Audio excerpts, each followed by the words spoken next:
So, hallo und herzlich willkommen hier bei Frag den Kell. Heute in einer Sondersendung zum Thema Überschuldung. Wie kommen wir aus dieser Misere raus? Nun, wir haben ziemlich viel zu besprechen. Die Situation heutzutage wird immer schlimmer und die Energiepreise sind gestiegen wie sonst was. Viele Menschen kommen jetzt nicht damit klar, was sie haben. Sie haben schon vorher, auch unter anderem wegen der Pandemie, aber auch wegen den ganzen Situationen, die geringen Löhne und so weiter, hatten vorher schon Probleme. Jetzt kommt ein ganz neues Problem auf uns zu und das nicht nur für Helfer, sondern für alle. Heute ist das eine Sondersendung und wir haben sogar eine Dame eingeladen, Gabriele, die ist Industriekauffrau und sie hat auch Leute beraten, wie man aus der Schuldenfalle rauskommt. Das heißt, sie wird auch gleich ein bisschen was dazu sagen. Aber zuvor fangen wir erstmal an mit dem Thema Überschuldung. Woher kommt das Ganze? Was passiert da? Dabei müssen wir eine Sache wissen.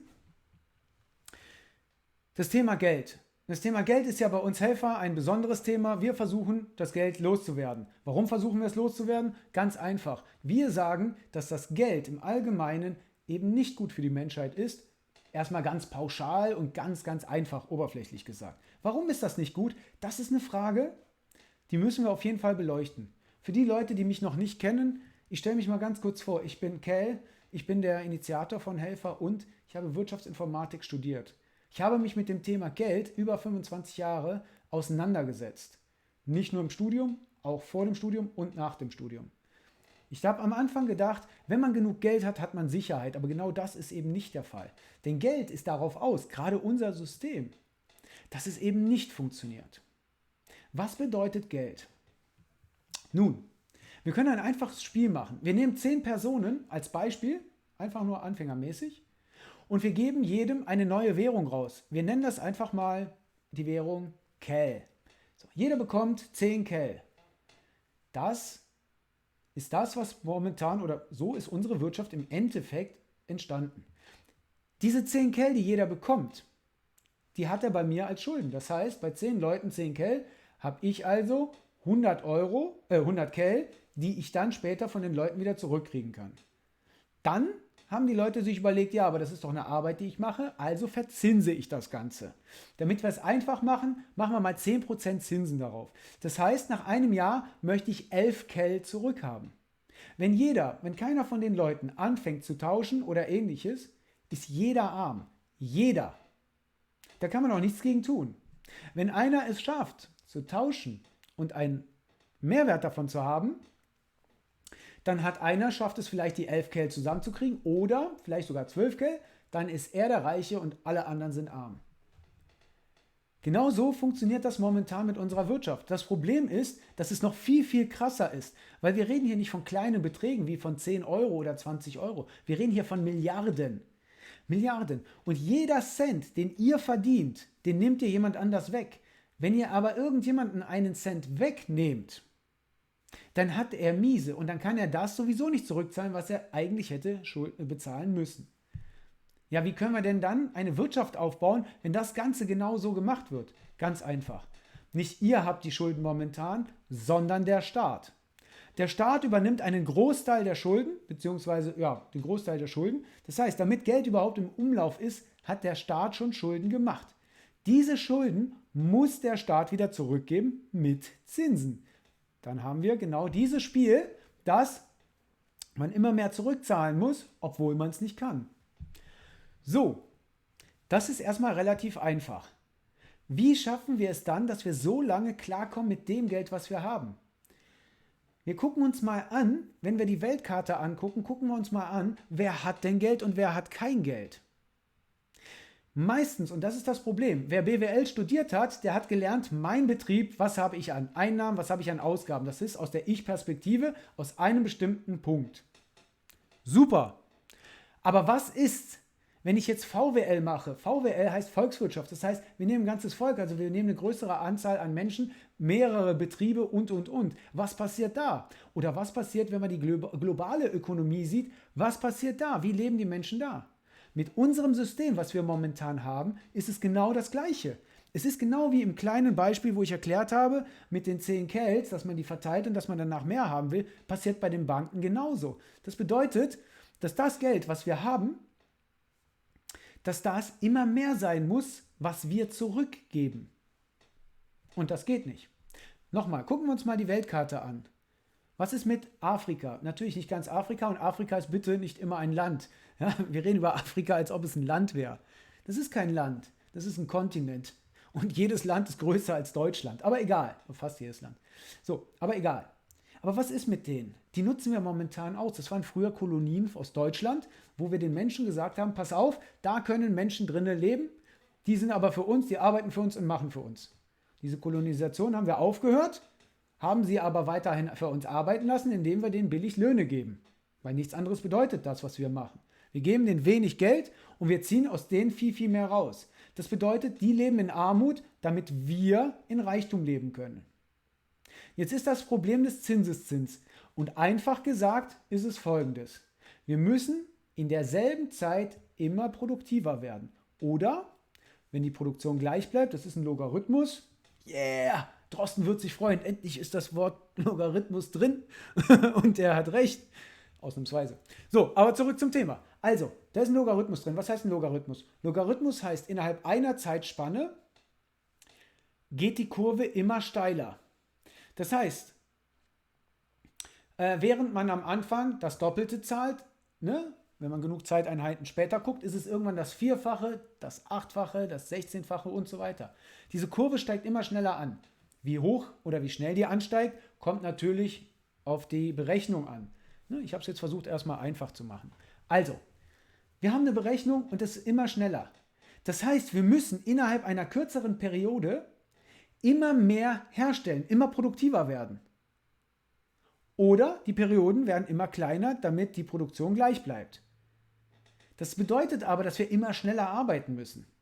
Und es gibt eine Berechnung, die existiert, die sagt, wir können nicht so schnell die Produktion erhöhen, wie das Geld und die Zinseszinsen, wie die auf uns einwirken. Das bedeutet, dass wir irgendwann mal eine Produktion haben müssen, die so flink und so groß ist, dass wir eigentlich die Welt mehrmals herstellen müssen.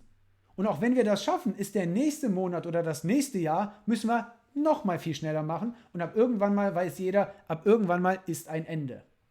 Und das ist das, was passiert. Und diese Berechnung kann man machen. Und die Leute haben es berechnet. Und die haben gesagt, pass mal auf, wenn wir das weiter so machen, wie wir es machen, dann werden wir Pi mal Daumen um die 50 bis 80 Jahre haben, in denen Frieden ist. Weil danach geht alles kaputt. Danach brauchen wir eine Produktion, die so hoch ist, dass die Menschen es nicht mehr schaffen, dass wir das in irgendeiner Weise leisten können. Und wenn wir es nicht mehr leisten können, dann passiert Folgendes. Dann entsteht Minus. Und zwar ein großes Minus. Nicht bei allen, aber bei vielen. Dadurch entsteht eine sogenannte Inflation. Was bedeutet Inflation? Eine Inflation ist es, wenn das Geld nichts mehr wert ist. Moment, wie kann denn Geld nichts mehr wert sein? Ganz einfach. Wenn ich euch heute 1 Mark geben würde, dann ist die nichts mehr wert. Weil das Geld, was ihr habt, ist nur das wert, was ihr glaubt, was es ist. Ist also 1 Mark die heutige Währung, dann sagt uns der Staat, pass mal auf, das Ding hat den Wert von, ich sag jetzt mal, einem Lolli. Pi mal Daumen. Der Markt ist der sagt, naja, ein Lolli, eine Mark ist okay.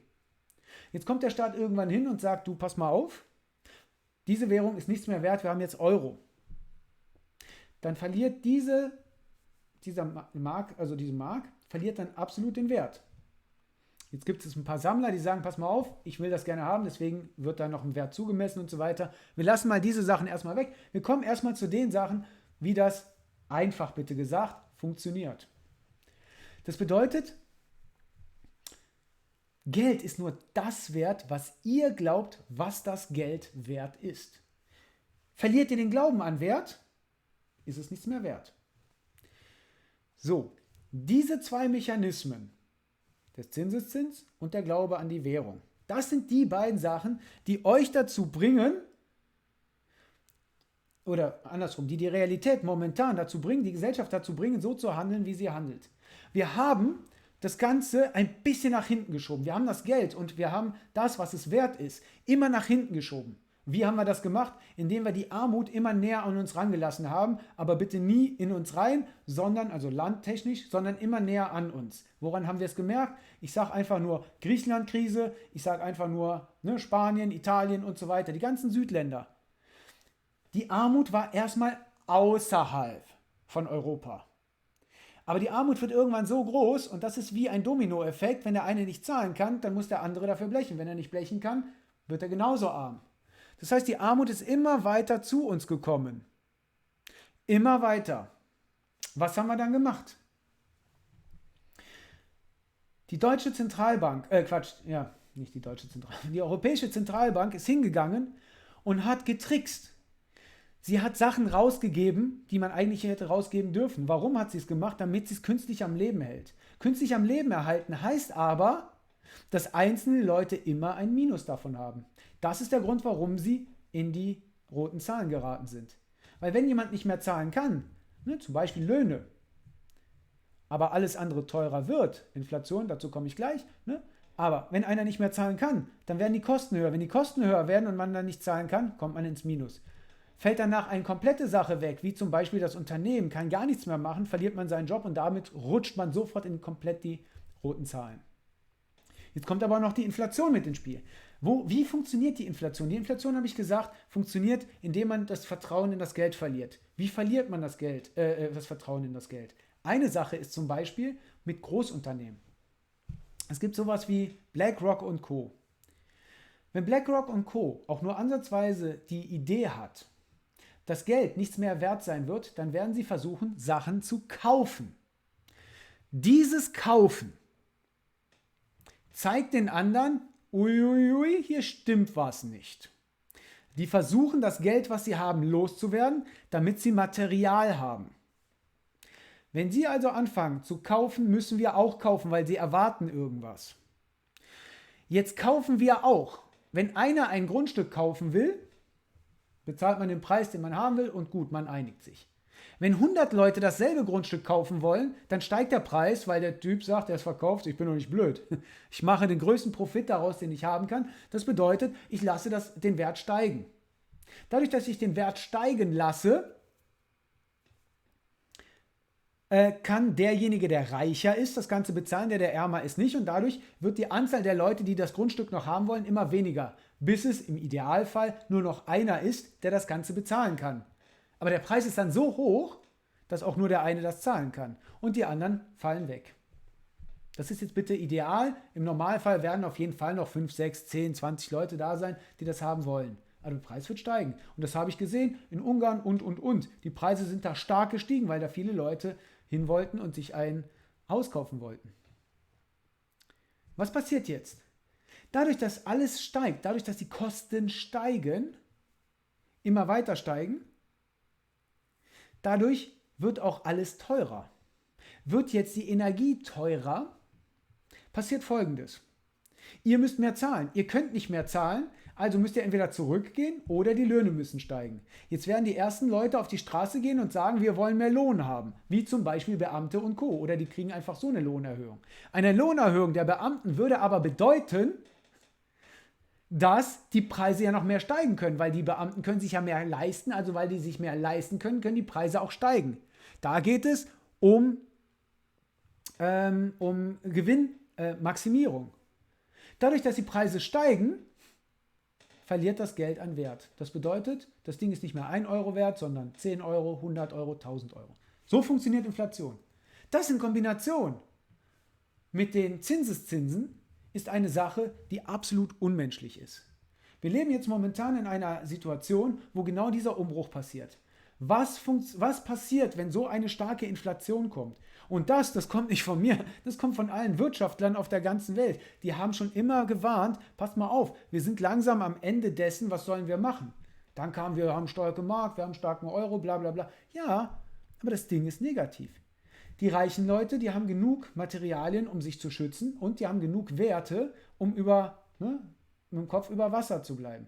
Die armen Leute, die werden darunter leiden, weil sie können bei diesem Umschwung nicht mithalten und die kommen unter die Räder. Und da sind die meisten Leute, die ihr kennt, weil die meisten Leute sind nicht reich. Die in Griechenland durften das schon 2008 mitbekommen, wie ein Staat durchgreifen kann. Denn was ist in Griechenland passiert? In Griechenland ist nichts anderes als eine Umschuldung passiert. Was ist diese Umschuldung? Diese Umschuldung bedeutet, vorher hatten Privatanleger ihr Vermögen in den Staat gesetzt, also Griechenland. Dann war Griechenland pleite. Der Staat hat sich von der EZB, also Europäischen Zentralbank, Geld geliehen für Pi mal Daumen, 3%, hat es an Griechenland für 5% weitergegeben. Das heißt, der deutsche Staat hat theoretisch daran verdient, wenn Griechenland das Geld bezahlt. So, aber was haben sie bezahlt? Sie haben die Privatanleger bezahlt. Das bedeutet, vorher hatte ich 100.000 Euro in griechischen Aktien, jetzt ist Griechenland pleite. Das heißt, jeder, der jetzt in Griechenland investiert, muss einen höheren Zinssatz bekommen. Ja, aber von wem kriegen die Anleihen? Die kriegen sie von mir, einem Privatanleger. Das bedeutet, ich kriege nicht die 100.000, die ich bezahlt habe, sondern jetzt ist der Staat pleite, jetzt ist uiuiui. Der Staat verspricht mehr Geld, das heißt, ich kriege nicht meine 100.000, ich kriege 100, jetzt übertreibe ich mal, ganz krass, 150.000 Euro aus. Ich als Privatanleger. Wer ist jetzt derjenige, der das Ganze rausgegeben hat? Das seid ihr, also beziehungsweise der Staat. Das heißt, wenn jetzt der Staat pleite geht, bezahlt ihr das, also in Deutschland, theoretisch. So, es ist eine Umschuldung passiert. Durch diese Tricksereien, die überall stattgefunden haben, in den Aktiengesellschaften, in den Bankengeschäften, in all dem Ganzen, aus dem ganzen Blödsinn ist das entstanden, was ihr heute mitbekommt. Und das ist eine riesen Armutswelle. Das ist eine Riesenblase entstanden, die jetzt anfängt zu platzen, weil keine Energie und Preise steigen ohne Ende. So, und damit seid ihr raus. Kommt danach auch noch sowas wie eine Pandemie, wo die Menschen gezwungen werden, Sachen zu machen, die sie nicht wollen, wo die Wirtschaft gezwungen wird, Sachen zu machen, die sie nicht wollen, geht das Ganze schnurstracks nach unten. Das ist der Absturz. So, das heißt, alles, was wir bisher gemacht haben, hat nur dazu gedient, dass wir pleite gehen aus ökonomischer Sicht. Jetzt haben wir gesagt, bei Helfer ist das nicht unser Thema. Aber es ist wichtig, dass wir verstehen, wieso wir in diese Lage gekommen sind. Das hat mit dem nichts zu tun, was ihr macht. Natürlich habt ihr zu viel Geld ausgegeben, wenn ihr Schulden habt. Oder ihr seid in eine Situation gekommen, ne, Verlust von Jobs, Verlust von das, keine Ahnung, oder die Löhne sind nicht mitgestiegen und so weiter. Gucken wir uns aber mal ganz kurz die ganze Lage auf der Welt an. Oder lassen wir uns erstmal Europa. Überall in Europa gibt es einen Lidl, gibt es einen Aldi oder Hofer. Überall gibt es Müller und so weiter. Diese ganzen Ketten, die gibt es überall in ganz Europa. Das heißt, Deutschland verdient ohne Ende Geld. Deswegen sagen wir auch in Europa, dass Deutschland Exportweltmeister ist. Aber was haben sie nicht getan oder was haben sie vergessen? Sie haben vergessen, das Geld abzugeben. Jeder Cent, den ein Großunternehmen verdient, den verliert ihr quasi aus euren Taschen. So funktioniert das System. Ne? Erinnert ihr euch noch? 10 Kell, der Einzige, der was verdient, die anderen alle verlieren. Wenn ihr nicht genug verdient, habt ihr verloren. Und das ist genau passiert bisher in den letzten Jahren. Es gibt genug Leute, Wirtschaftler, die gesagt haben, es gibt nur eine Methode, wie wir das Ganze aufhalten können. Und das sind zwei Sachen. Zwei Sachen. Das erste ist Krieg, weil beim Wiederaufbau haben wir wieder eine neue Produktion. Durch diese neue Produktion schaffen wir Mehrwert und dadurch floriert die Wirtschaft. Weil wenn wir alles haben, dann passiert genau das, was jetzt ist. Wir kriegen nur noch Produkte, die Schrott sind. Warum? Dadurch müssen wir mehr kaufen. Dadurch, dass wir mehr kaufen, schaffen wir mehr Sachen. So, das ist das, was im Hintergrund passiert. Und jetzt kommen wir wieder zurück zum Thema. Das ist das Erste. Das Zweite ist neue Währung einführen. Alle 80 bis 100 Jahre wird das gemacht. Eigentlich eher 50 bis 80. Wenn man trickst, schafft man es künstlich noch am Leben zu erhalten. Das ist die Situation, in der wir jetzt gerade momentan sind, relativ einfach erklärt. Und das hat gar nichts damit zu tun, ob man Verschwörungstheoretiker ist oder nicht. Das hat nichts damit zu tun, ob man für das System oder gegen das System ist.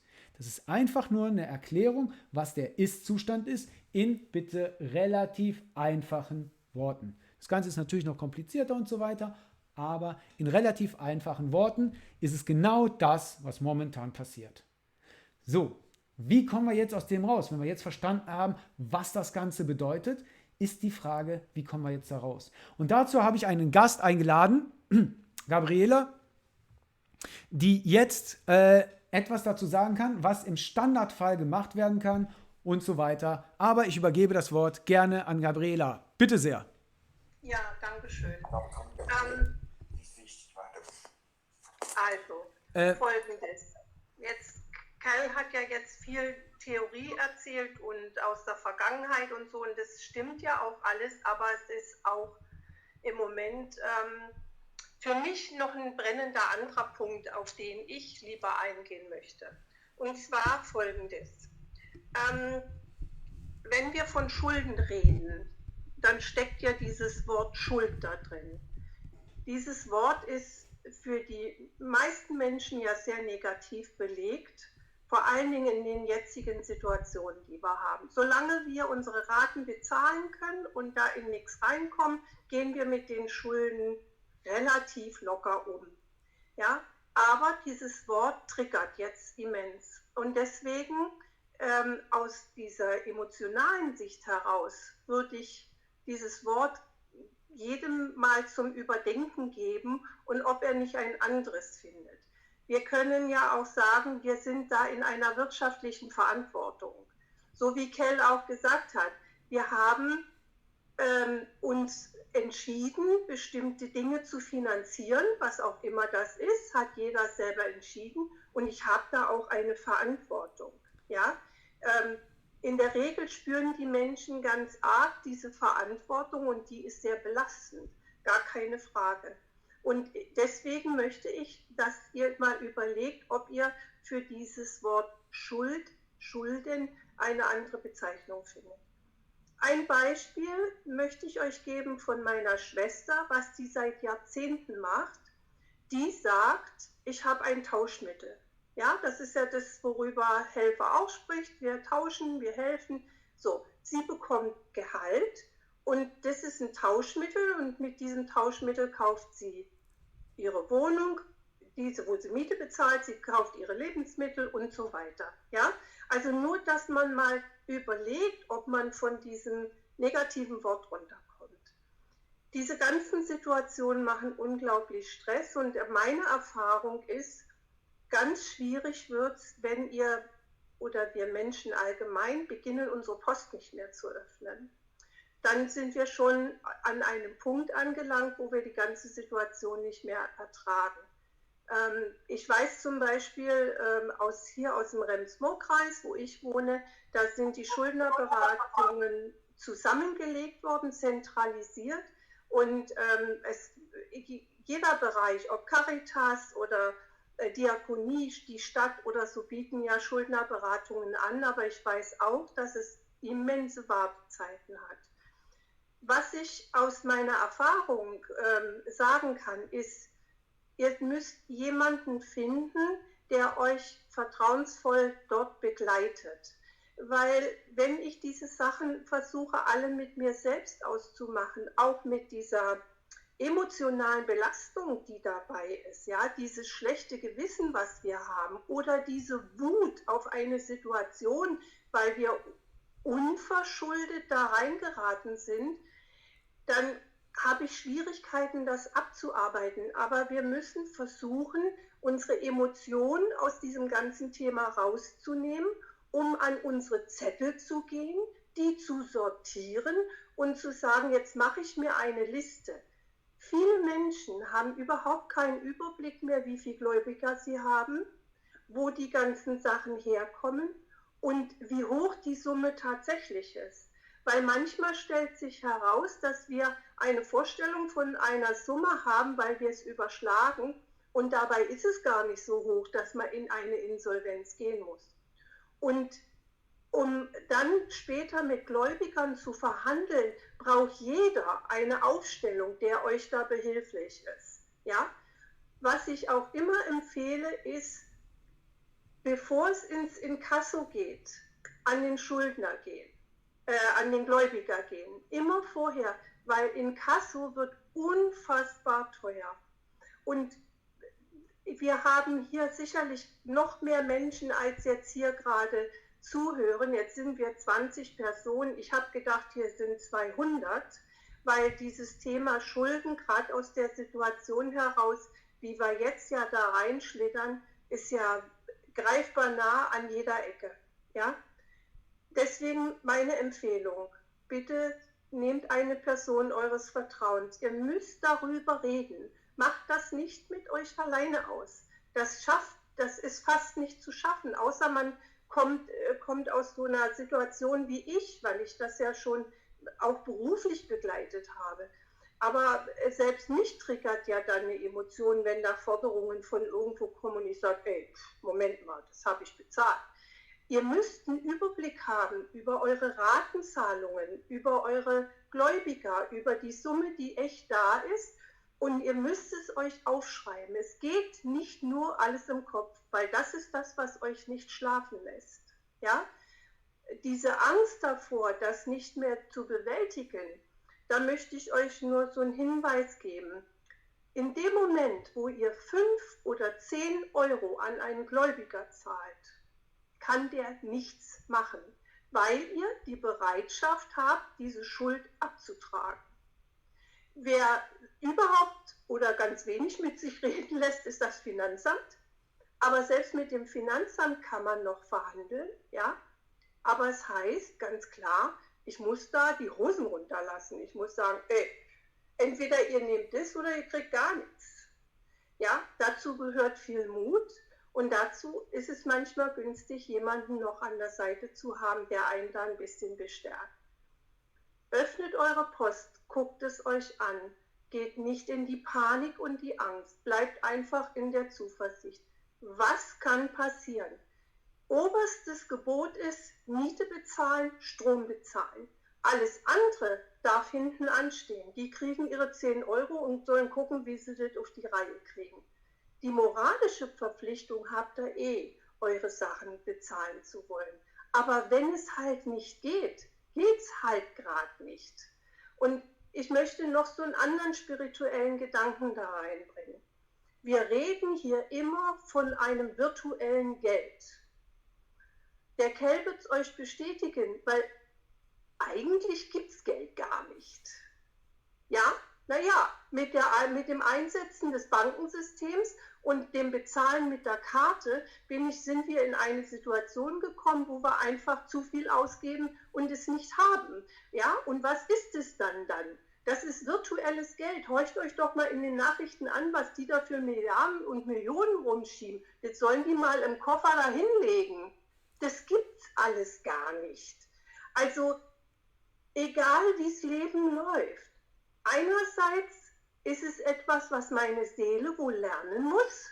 Ich bin hier in einer Situation, die mich sehr stresst. Die Seele will vielleicht auch lernen, wo kriege ich Hilfe her und wie komme ich emotional auch daraus. Und dazu gehört auch ein bisschen Mut. Lasst euch nicht ins Boxhorn jagen von Gläubigern. Aber auch Inkasso-Unternehmen wissen um die wirtschaftlichen Situationen ihrer Kunden. Und bevor die gar nichts kriegen, nehmen die 10 Euro. Was halt ist, die müsst ihr dann pünktlich zahlen. Ja? Also schere ich aus dem System aus, was ich da angezettelt habe, wird es echt schwierig. Aber wie gesagt, ich habe es für mehrere Menschen schon aus dem privaten Bereich heraus gemacht, dass ich gesagt habe, komm, gib den ganzen Stapel her, ich sortiere die Unterlagen, ich erstelle eine Excel-Liste, damit wir überhaupt mal eine Summe haben und dann überlegen wir, gehst du zur Schuldnerberatung, die gucken, ist eine Insolvenz notwendig oder kriegen wir es anders gelöst. Aber ich möchte euch Mut machen, geht dort trotzdem hin und lasst euch beraten. Ja, das ist so meine Erfahrung und meine Idee. Und ich möchte euch Mut machen, dass ihr einfach die Dinge, die ihr da zu Hause habt, auch anschaut. Und vielleicht kann man gar nicht bis zum Lebensende alles abbezahlen. Dann sagt bitte euren Erben, sie sollen das Erbe ausschlagen. What that? Ja, in den Situationen, wo wir heute stecken, sind wir ja noch nicht mal in der Lage, Geld zurückzulegen für eine Beerdigung. Und wir wissen ja gar nicht, wann wir sterben. Ja, das ist auch so eine Nummer. Ja, was soll denn mein Sohn machen? Der ist hier der Einzige, der hier irgendwas bewegen kann. Zudem sage ich auch, das, was du gerne von deiner Mutter behalten willst, nimmst du mit. Alles andere geht in den Container auf den Müll. Aber bitte schlag das Erbe aus. Ich habe diese Rücklagen nicht. Ja, und viele andere Menschen auch nicht. Und die Masse hat es nicht. Ja, das sind die vergangenen Generationen, die tatsächlich noch Rücklagen gebildet haben für Sterben. Frag doch mal in einem Beerdigungsinstitut, was sogar einen Platz kostet, der ein anonymes Grab ist. Die spinnen total. Ja, also dann soll der Staat gucken, wie er es macht. Dann sage ich halt zu meinem Sohn, bitte schlag das Erbe aus. Und wer Schulden hat, muss das seinen Kindern sowieso sagen und seinen Anverwandten. Und dann seid ihr es los. Aber wenn ihr die Verpflichtung noch spürt und wenn es noch geht, dann zahlt ihr 5 oder 10 Euro. Macht alles schriftlich, lasst es euch schreiben oder schreibt es selber. Ihr dürft gerne mit mir in Kontakt treten, wenn ihr da noch eine Idee braucht, wenn ihr da noch eine Unterstützung braucht, das mache ich gerne. Wir werden sehen, wie weit wir kommen. Aber wenn Hilfe notwendig ist, dürft ihr euch gerne auch noch an mich wenden. Kell, das war's. Ich danke schön. So, ja, ich danke dir. Vielen, vielen Dank dafür. Also, das war das, was wir einerseits bieten können. Andererseits möchte ich auch die andere Seite oder noch ein paar weitere... hallo, bitte... Darf ich schon kurz eine Zwischenfrage stellen? Gabriela. Ja, okay, bitte sehr. Kell will, glaube ich, reden, aber hat... Ja. Okay, Frank, bitte sehr. Ja, ich höre. Also bei mir ist jetzt der große Witz, ich bin Frühpensionär und die Pension, beziehungsweise nein, nicht die Pension, sondern das, was ich mindest behalten darf, reicht gerade für die Miete. Ich darf dadurch, dass ich Frühpensionär bin, 1.300 Euro zuverdienen pro Monat. Diese 1.300 sind aber genau das, was an Unterhalt bezahlt werden muss. Das heißt, ich kann so viel arbeiten, wie ich will, also sogar die Schuldnerberatung. Wie gesagt, ich rede ganz offen, deswegen kann ich auch hier ganz offen reden. Das, was ich dazu verdiene, ist genau das, was ich dann auch abgeben darf und muss. Und darüber kann ich nichts verdienen. Also ich kann mit noch so viel Arbeit, mit noch so viel irgendwas niemals in eine Situation kommen, wo ich Strom, Gas und Wasser zahle, weil meine Miete frisst schon den Selbstbehalt. Mhm. Also ich habe keinerlei Möglichkeit. Ich bin in der Lebensmittelrettung, habe Lebensmittel ohne Ende. Die gebe ich sogar ab an Helfer kostenlos. Klamotten kriege ich, Altkleider und.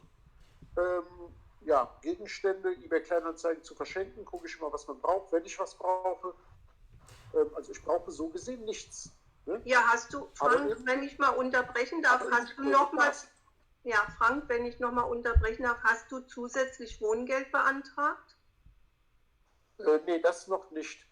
Ja, dann würde ich dir wirklich das empfehlen. Bei Wohngeldstelle ist ortsbezogen, ja, und hat mit all dem anderen nichts zu tun. Versuch doch da mal drüber noch was zu kriegen. Und wenn du, man rutscht dann in dieses System, was viele nicht wollen.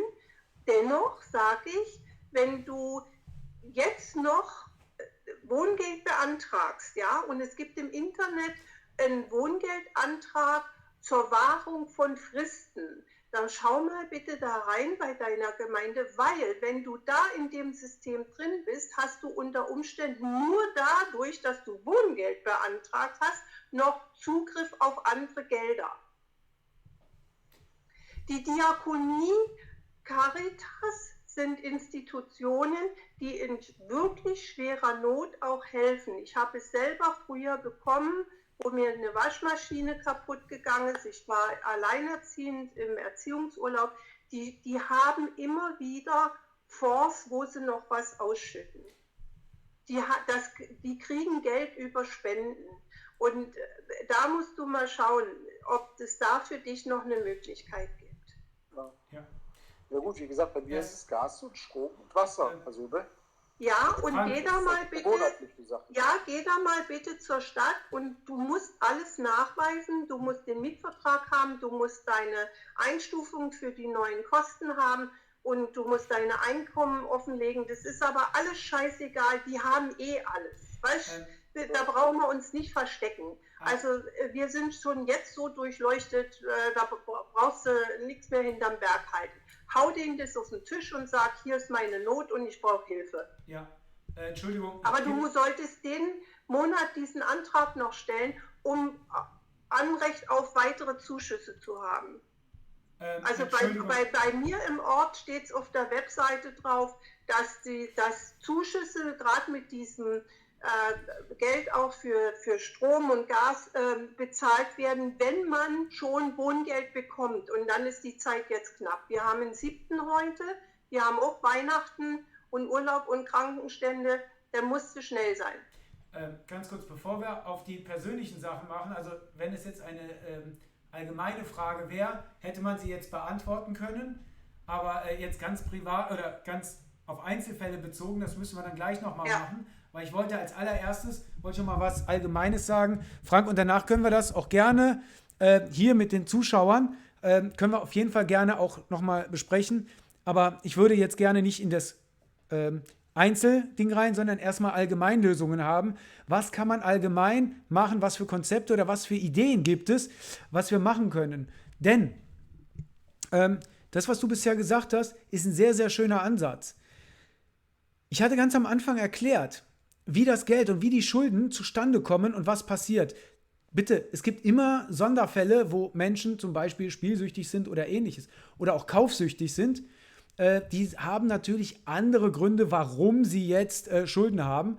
Aber der Puffer ist momentan, der wird immer geringer. Das bedeutet, dass wenn die Wirtschaft auch ein bisschen nur Negatives hat, rutschen wir relativ schnell in die roten Zahlen. Dieser schnelle Rutsch in den roten Zahlen hat zur Folge, dass wir es nicht mehr schaffen, ein anständiges Leben im Sinne von außen zu führen. Und wie Gabriela gerade so schön gesagt hat, ja, das Wort Schulden, ja, hat was mit Schuld zu tun. Und meiner Meinung nach ist es nicht mehr die Verantwortung für das wirtschaftliche Irgendwas. Weil im Hintergrund das alles, was spekuliert wird, alles, was gemacht wird, das heißt, die spielen mit unserem Leben, ohne dass sie uns direkt ansehen, kennen oder irgendwas antun. In Amerika gab es mal eine schöne Umfrage, wer ist der größte Bandit oder Räuber? Und fast alle haben die Straßenkriminellen gemeint, weil die ja Angst vor denen haben, die stehen mit einer Waffe vor einem und versuchen einem das Geld wegzunehmen. Man hat aber herausgefunden, dass die größten Übeltäter hinter dem Schreibtisch sitzen und je größer der Schreibtisch ist, desto mehr machen sie kaputt. Das sieht man aber nicht, deswegen sieht man das nicht als Gefahr an. Gehen wir wieder zurück zum Geld und zum Thema.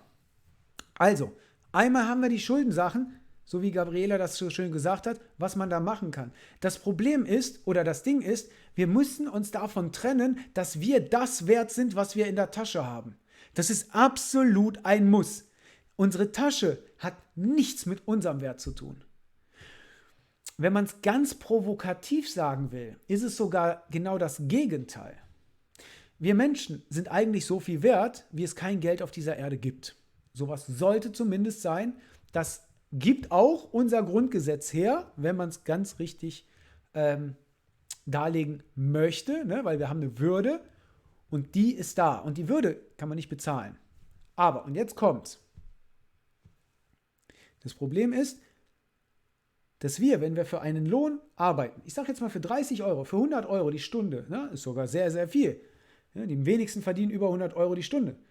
Aber auch dann würden wir unseren Wert, den wir pro Stunde sind, minimieren. Weil wenn ein Mensch unendlich viel ist auch jede Stunde unendlich viel wert. Und damit merken wir, jeden Euro, den wir kriegen, mehr oder weniger, ist uns trotzdem nicht das wert, was wir sind. Wir leben aber in einem System, wo genau danach gezählt wird.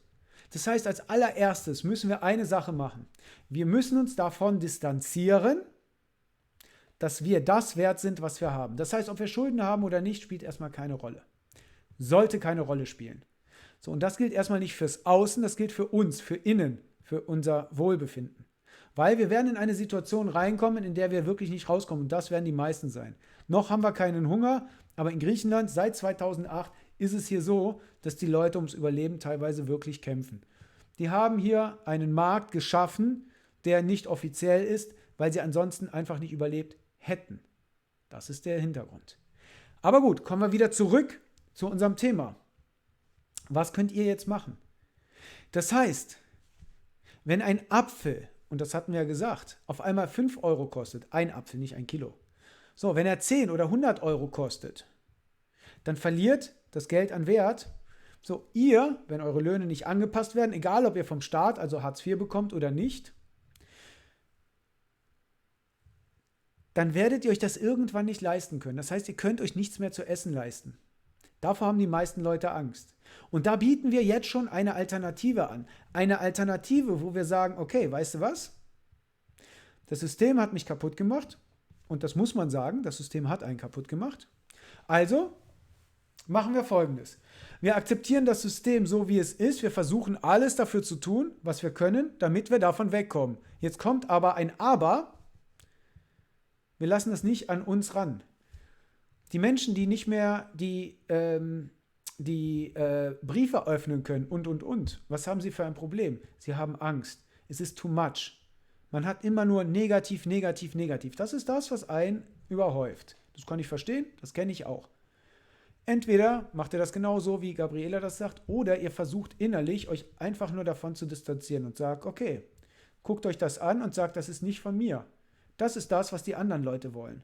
Ich distanziere mich in der Hinsicht von der Gesellschaft. Ich fange an, eine alternative Art zu machen. Diese alternative Art lautet, ich suche mir Leute, damit ich überleben kann. Es gibt das offizielle System, hilft euch tatsächlich zu überleben. Unter anderem Privatinsolvenz, unter anderem durch Sozialhilfe Hartz IV, unter anderem durch diverse Sachen, Häuser und ähnliches, die sie zur Verfügung stellen könnten, nicht immer tun. Aber was wir machen müssen, ist nicht darauf bauen, sondern darauf bauen, dass wir ein Netzwerk, was wir geschaffen haben, dass das uns auffängt. Das bedeutet, es ist ganz egal, was draußen passiert. Wir werden immer versuchen, durch unsere Freunde, unsere Verwandten und ähnliches, also unsere neue Familie vielleicht sogar, zu überleben. Aber bitte, und das ist ganz wichtig, gerade bei einer Überschuldung, nicht das Geld von den eigenen Leuten nehmen, um es den anderen zu geben, weil dadurch schwächen wir unsere eigene Gruppe. Das heißt, wenn ich jetzt eine Gruppe von 100 Leuten habe und wir haben Plus auf dem Konto, also die meisten, von, ich sage jetzt mal 10.000 Euro. Meine Schulden sind jetzt 10.000 Euro. Würde ich jetzt die ganzen Schulden von meiner Gruppe rausnehmen und das dem geben, dem ich das schulde, würde ich das System indirekt am Leben erhalten und andererseits würde ich auf der anderen Seite meinen Leuten die Kaufkraft oder die Kraft zum Überleben wegnehmen. Wir können eine genau andere Richtung machen. Gabriele sagte auch, es kann sein, dass wir nie wieder in die schwarzen Zahlen kommen, weil es einfach kaum noch möglich ist. Hier geht es nicht darum, dass einzelne Mal irgendwas gemacht haben, weil das passiert immer und das müssen wir aufarbeiten und zwar anständig. Ja, wir sollen jetzt nicht irgendwas crashen, was absolut nicht unmöglich ist. Aber alleine durch die Energiekrise, ich habe neulich jemanden mitbekommen, der hat gesagt, ich kam immer gut über die Runden und jetzt habe ich gesehen, was ich an Energiekosten zahlen muss, das kann ich nicht zahlen. Ich habe immer anständig gehandelt, ich habe immer fair gehandelt, ich habe nicht gespielt, ich habe nicht gekauft übermäßig, ich habe einfach kein hohes Gehalt gehabt. Ich kann es einfach nicht mehr leisten. Was machen diese Leute? Fangen wir an, unsere eigenen Leute das Geld wegzunehmen, haben wir ein Problem. So. Andersrum wird aber ein Schuh daraus. Wenn wir anfangen, miteinander zusammenzuarbeiten, dann passiert Folgendes. Wenn wir diese Person unterstützen, nicht mit Geld bitte, sondern mit Sachen zum Überleben. Ich rede hier wirklich von Überleben. Ich rede davon, dass wir die Hand reichen. Dann entfernen wir uns vom Geld. Dann ist das Geldsystem das eine und das Wohlfühlen oder das Leben eine andere. Das heißt, wir können arbeiten für die Menschheit, werden aber nicht abgezockt durch Staat, bla bla bla, irgendwas. Und ich rede vom Staat und Abzocken aus einem einzigen Grund.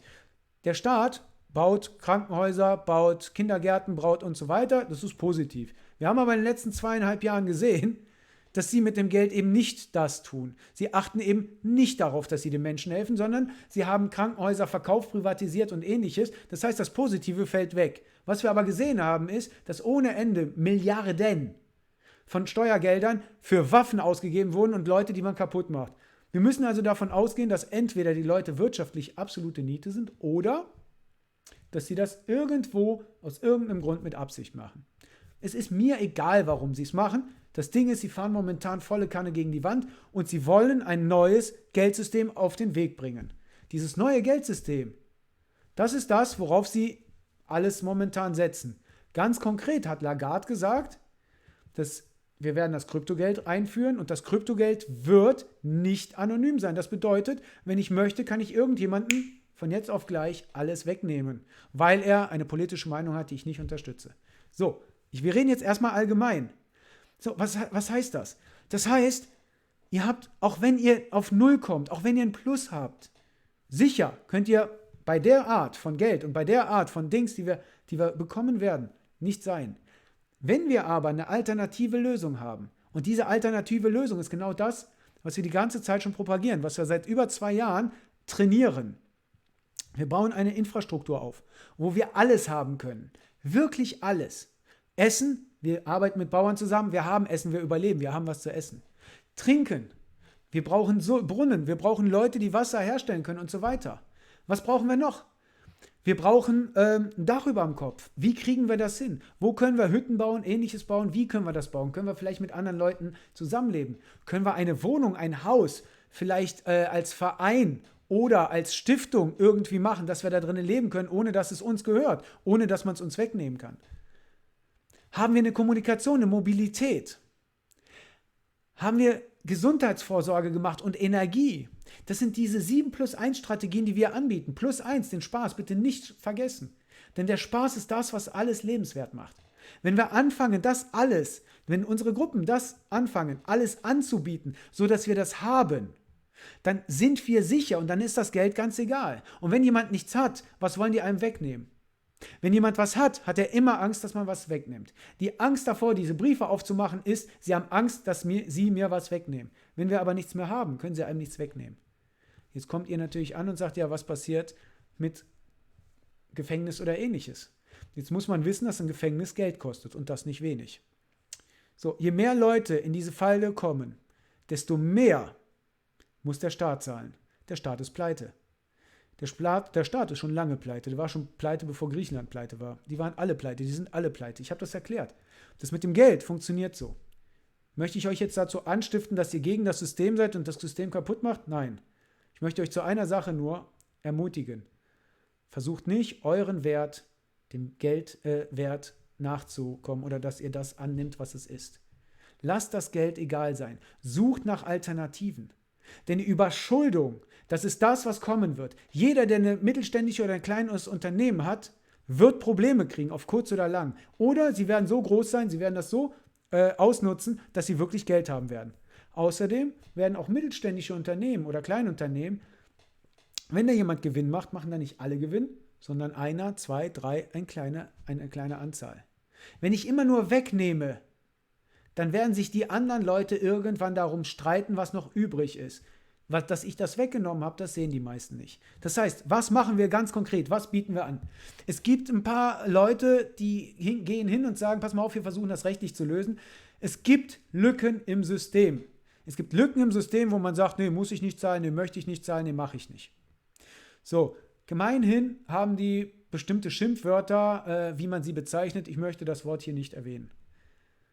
Das ist meiner Meinung nach keine Lösung, weil diese Lösung basiert auf dem Recht, auf dem das ganze andere basiert. Und wenn ihr den falschen Richter habt, habt ihr halt Pech.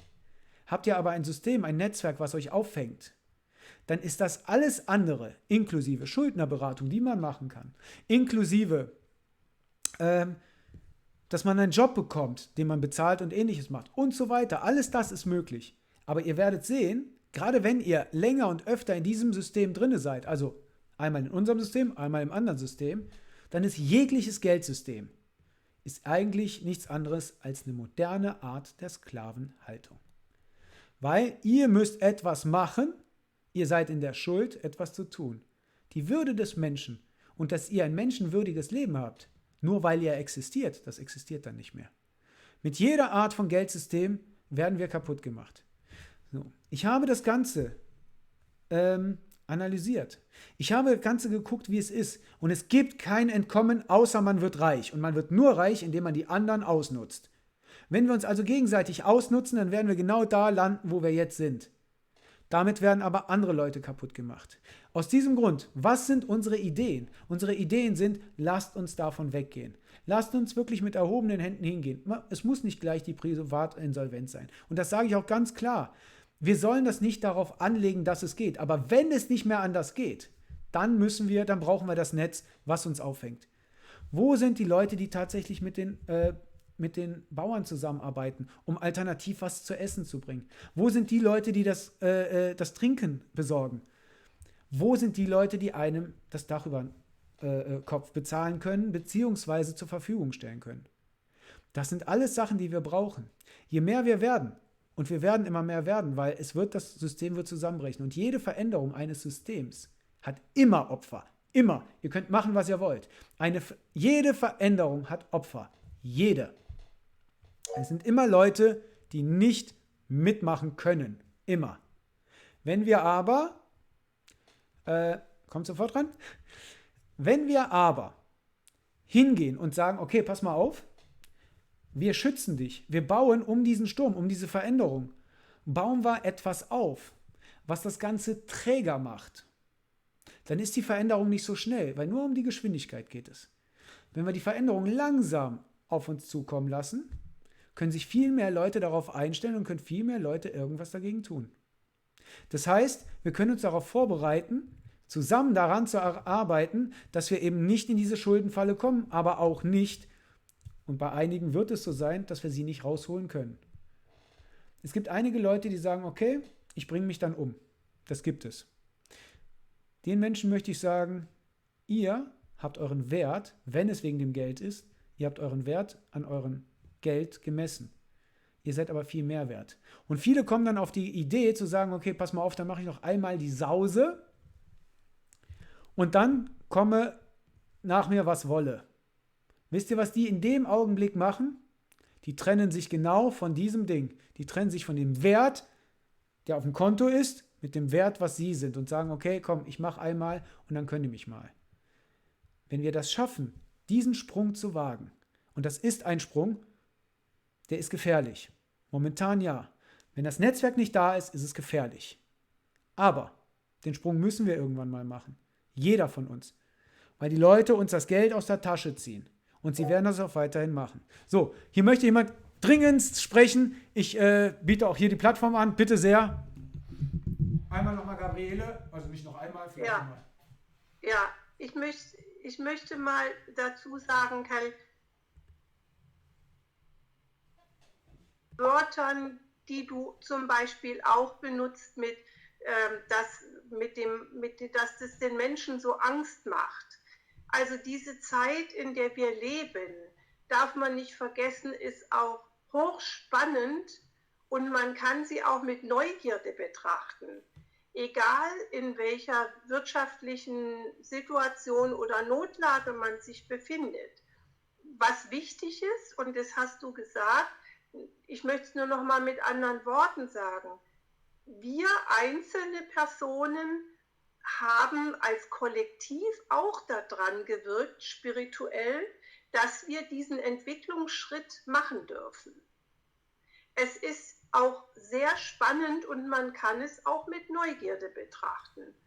Und ja, es wird für viele ganz anstrengend werden, möchte ich mal sagen. Aber wie sich doch zeigt, auf allen Ebenen gibt es immer wieder ein Türchen, was aufgeht, wenn ich nicht weiter weiß. Fakt ist, und da hast du absolut recht, wir müssen offener werden, darüber reden und einander die Hand reichen. Das alles alleine zu stemmen und zu verstehen und zu bewältigen, ist für manchen eine große Hürde. Ich beschäftige mich seit über 40 Jahren auch mit dem spirituellen Gedanken, mit dem Sein, warum bin ich auf der Welt und wie bin ich und was mache ich hier überhaupt für Dummheiten und was mache ich für gute Geschichten. Und es gehört zur Entwicklung der Menschen dazu. Und da wir auch sehen, dass es jetzt nicht nur hier einzelne, viele Menschen in Deutschland betrifft, sondern ja eine europäisch weltweite Geschichte ist, bin ich ganz bei Kell, dass es einen größeren Plan gibt, hier eine starke Veränderung herbeizuführen. Und dass das mit Kontrolle zu tun hat und all diesen Dingen sehe ich auch, und da bin ich gar nicht dafür. Wir werden aber diese Technologien nicht aufhalten können. Ergo müssen wir uns Schlupflöcher suchen. Aber diese Suche nach den Schlupflöchern kann ja auch spannend sein. Ja? Wer noch nichts im Gartenbau zu tun hat und plötzlich sich Tomaten auf den Balkon ziehen soll, der lernt unfassbar viel dazu. Was ist denn positiv an der ganzen Geschichte? In dem Moment, wo ich anfange, Tomaten zu ziehen, wo ich das noch nie gemacht habe, verknüpfe ich neue Gehirnzellen. Ja? So, wer noch nie einen Knopf an die Jacke genäht hat und das jetzt versucht, weil er es lernt, von jemandem aus der Helfergruppe nähen oder keine Ahnung, ja, der verknüpft neue Synapsen. Wir entwickeln uns da auch unfassbar weiter. Und das ist doch etwas Positives. Und so wie Kell sagt, wenn ich meinen persönlichen menschlichen Wert an dem bemesse, was das Kapital hergibt oder zeigt oder wie auch immer, dann habe ich verloren in der heutigen Zeit. Wir sind als Individuen, als Menschen, als die Tiere, die hier zweibeinig rumlaufen, einfach entwickelte Wesen und dürfen uns auch immer noch weiterentwickeln. Ja? Jeder, der heute davor steht, dass er sagt, ich weiß überhaupt nicht mehr, wie ich meine Rate für meine Mietwohnung, die ich gekauft habe, bezahlen soll, der erlebt es unter Umständen wie einen Schock, klar, weil die Planung ganz anders war. Aber auch bei mir ist es so, ich habe immer gerne nach vorne geplant und wenn es denn darum ging, Dinge umzusetzen, habe ich gesagt, ja, mir ist das Leben dazwischen gekommen, weil es einfach anders läuft. Es geht nicht alles nach Plan. Aber ich sehe es heute wirklich so, dass ich sage, ich bin hier auf der Welt zu dieser Zeit jetzt. Das muss ja einen Grund haben. Vielleicht, damit ich heute hier sprechen darf. Ja? Ich möchte nur jedem Mut machen, nochmal in sein Leben zu schauen und zu sagen, was macht mich denn als Mensch aus? Ja? Sind es die Wertgegenstände, die ich habe, oder sind es die Wünsche nach Wertgegenständen, die ich halt noch nicht habe? Brauche ich die denn tatsächlich? Ist halt die Frage. Ja? Was ist notwendig? Was macht die notwendig? Ja? Vielleicht ganz andere Dinge. Deswegen nicht mit Angst da reingehen, sondern auch mal den Blick dahin zu wenden, was bietet es mir dann an Möglichkeiten? Ja? Andere Menschen kennenzulernen, neue Ideen zu kreieren, mal was versuchen, was vielleicht nicht gleich so klappt, aber dann klappt es beim zweiten Mal. Wir konnten auch nicht von Anfang an laufen, sind auch dauernd hingeplumpst. Ja, weitermachen, es geht weiter. Es geht nur nicht so weiter, wie wir es kennen. Es wird ganz anders weitergehen, als wir es kennen, aber darin liegt auch eine Spannung, die unser Leben interessant machen kann. Das Wort zum Sonntag. Ja, also vielen, vielen Dank. Auch schön, dass man die spirituelle Seite nochmal gesehen oder gehört hat. Also vielen, vielen Dank auch dafür. Ja, und eine Sache ist ganz wichtig, auch was sie gerade gesagt hat. Was passiert, wenn man einem alles wegnimmt? Ich möchte, dass ihr euch auch mal hinsetzt und wirklich mal denkt, was passiert, wenn ich nichts mehr habe? Das erste ist vielleicht das Gefühl, kann vielleicht kommen, Angst nach dem Motto, oh, was passiert jetzt? Aber, und das ist ganz wichtig, Angst ist etwas, was fiktiv ist, was nichts mit der Realität haben muss. Das heißt, wir werden konfrontiert mit Sachen, die nicht ganz da sind. Vielleicht Trigger aus der Vergangenheit oder. Aber, und jetzt möchte ich das Wort Angst wegtun, es gibt einen gewissen Respekt, den man der Realität haben kann. Das ist okay. Das heißt, man weiß, okay, das und das passiert, das und das muss ich machen. Respekt vor einer Situation zu haben, ist vollkommen okay. Angst zu haben, passiert, aber das ist meistens nicht real. Und dann passiert genau das, was Gabriela gesagt hat. Wenn die Leute jetzt hingehen und auf einmal in die Situation kommen, wovor sie am Anfang vorher ohne Ende Angst hatten, und sie sind in der Situation, dann sehen sie auf einmal, dass es zwar vielleicht für sie erstmal schlimm ist, auch die Vorerwartung, dass es schlimm ist, ne? Die Erwartung auf irgendwas, was schlimm ist, wird auch genauso kommen, erstmal. Aber dann werden sie sehen, dass es weitergeht. Und durch dieses Weitergehen merken sie, naja, es ist zwar schlimm, aber es ist gar nicht so schlimm. Und man lernt aus dieser Situation auf einmal etwas zu machen, was man vorher sich gar nicht getraut hat zu machen. Das heißt, man geht komplett neue Wege. Und diese neuen Wege, die man geht, die sind, und das möchte ich gerne mal so sagen, näher an der Realität. Warum näher an der Realität? Ganz einfach. Ein Gebilde, ein Konstrukt, was wir uns im Kopf gemacht haben, und das kennt der Traumatherapeut. Ein Trauma, was wir haben, ist immer eine Abspaltung von der Realität. Wenn man das aber durchmacht, komplett durchmacht, dann kommt man der Realität näher. Das heißt, dadurch kann man Traumata unter anderem aufspalten. Aber das wäre jetzt zu viel. Das ist jetzt wirklich ein ganz, ganz kleiner Teil davon. Ja, wir fangen jetzt nicht an, hier ganze Traumatherapie-Sachen durchzumachen. Aber dann komme ich an der Realität dran und dann auf einmal merke ich, was sind überhaupt meine Fähigkeiten? Was ist tatsächlich das, was ich kann? Und auf einmal komme ich ins Spüren. Wir haben uns so fett eingewattet in Watte, in Sicherheit, dass wir gar nicht mehr wissen, was wir können. Jetzt werden einige zu Recht sagen, was ist mit meiner Miete? Und das verstehe ich. Wir müssen gucken, dass wir eine Lösung dafür finden. So, gibt es eine allgemeine Lösung? Ja und nein. Eine Lösung ist tatsächlich leider, dass man die Hand hebt und sagt so, okay, Staat, übernimm du das. Vielleicht kriegen wir eine andere Wohnung, vielleicht kriegen wir auch ganz andere Sachen, vielleicht haben wir neue Lebensumstände, das ist alles vollkommen richtig. Aber wisst ihr was? Ich habe eine Sache gelernt und das habe ich gelernt, weil ich auf der Straße war. Ich habe keine Angst davor, arm zu sein. Warum? Weil ich auf der Straße war. Ich habe das Leben kennengelernt. Ich bin den Weg gegangen, den viele sich fürchten. Nicht, weil ich wollte, sondern weil ich musste. Es war nicht lange, aber es war genug, um das zu sehen, was passiert. Ich kann mit sehr wenig Geld auskommen, wirklich wenig Geld. Warum? Weil ich das nicht brauche. Warum brauche ich das nicht? Kann ich euch sagen. Weil ich gelernt habe, auch ohne auszukommen. Das ist nicht, weil andere Leute mir die Sachen bezahlen, sondern weil ich es einfach nicht brauche. Wir müssen lernen, dass der Mensch wieder Mensch wird. Dass wir mit der Natur eins werden, dass wir mit Freunden eins werden. Und das Wichtigste, was in unserem Leben da ist, das ist das Miteinander.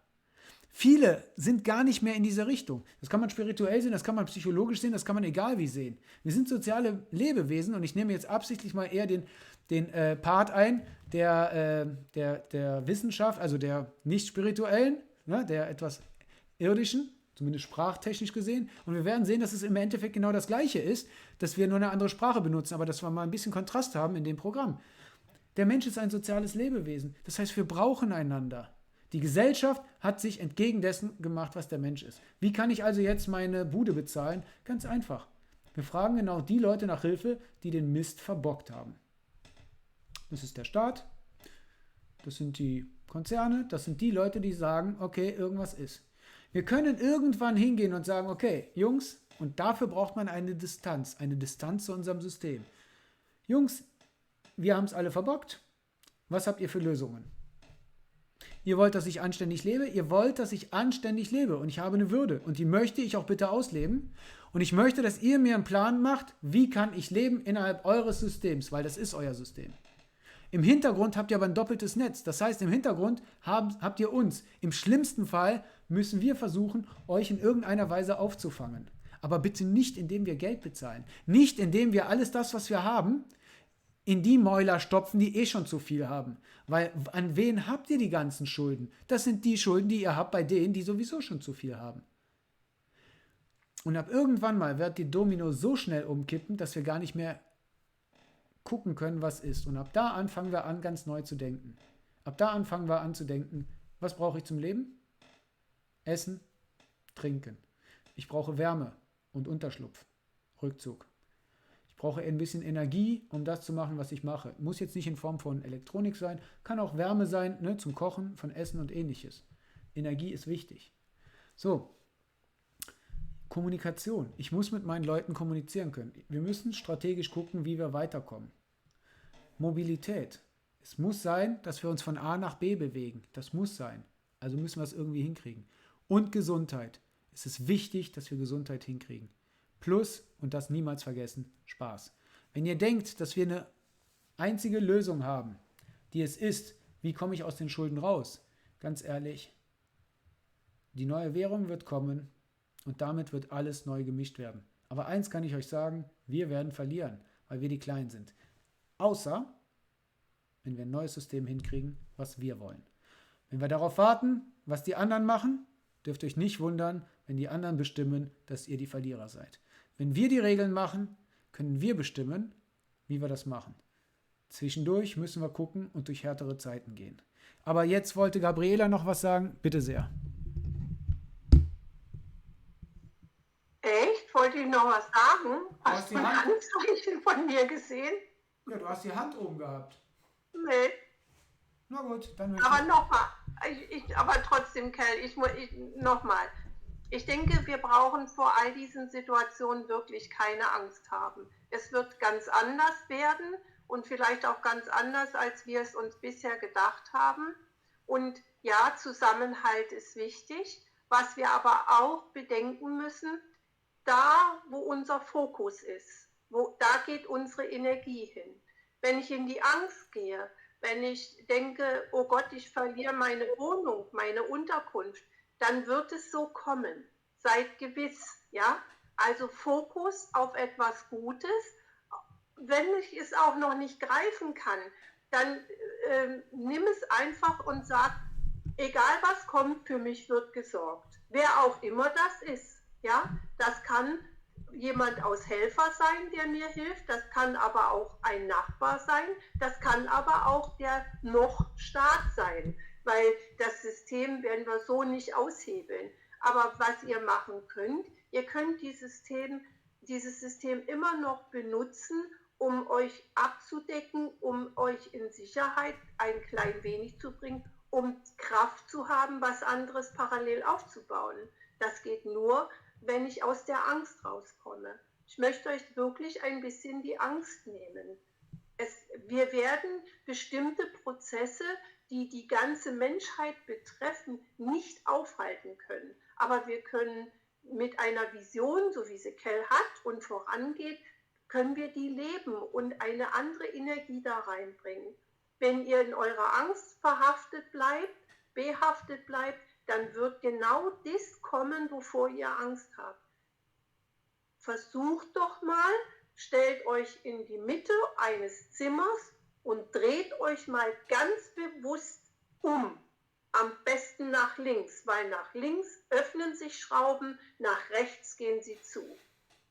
Und dreht euch mal um und nehmt wirklich eine andere Position ein und sagt, gut, ich habe mir Möbel gekauft, die kann ich jetzt so nicht bezahlen, wie ich es vereinbart habe. Ich kneife jetzt die Arschbacken zusammen und rufe den Gläubiger an und sage, ich habe ein Problem, ich kann nicht bezahlen. Ja, wir brauchen einen Deal. Versucht einen Deal zu machen. Ja, und wenn ein Deal nicht mehr geht, weil die Summe zu groß ist, dann sagt ihr, ja, es tut mir sehr leid, ich hätte Sie gerne zufriedengestellt, aber meine wirtschaftliche Situation hat sich total verändert. Ich stehe hier so und so da. Was können wir tun? Vielleicht gibt es einen Aufschub, vielleicht gibt es irgendwas, keine Ahnung. Da wird irgendetwas kommen, da bin ich ganz gewiss. Und wenn der sagt, nein, dann gebe ich es weiter, ja gut, dann entscheidet das so. Das habt ihr nicht in der Hand. Ja? Aber versucht, euer Herz in beide Hände zu nehmen und diese Dinge anzugehen und nicht einfach nur laufen zu lassen. Das ist ganz wichtig. Noch müssen wir das System bedienen. Kell, jetzt bist du wieder dran.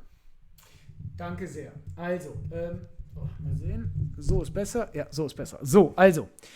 Ja, es gibt einen Trick, den man machen kann, damit es einem besser geht.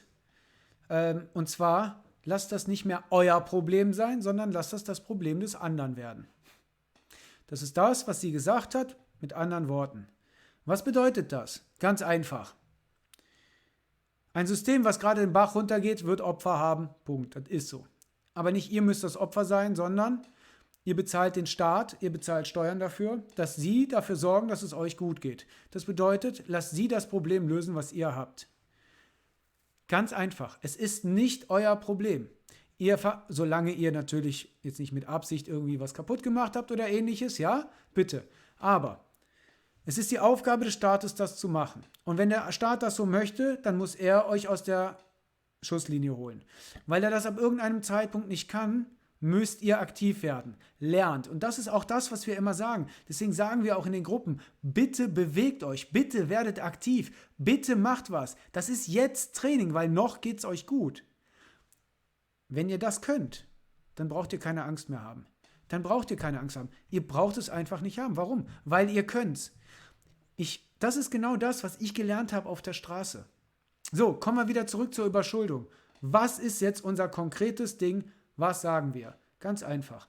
Nehmt die Angebote wahr, die momentan da sind, aber vertraut denen nicht zu 100%, sondern vertraut darauf, dass ihr ein Netzwerk aufbaut, dass ihr Freunde habt, dass ihr Leute habt, die euch unterstützen.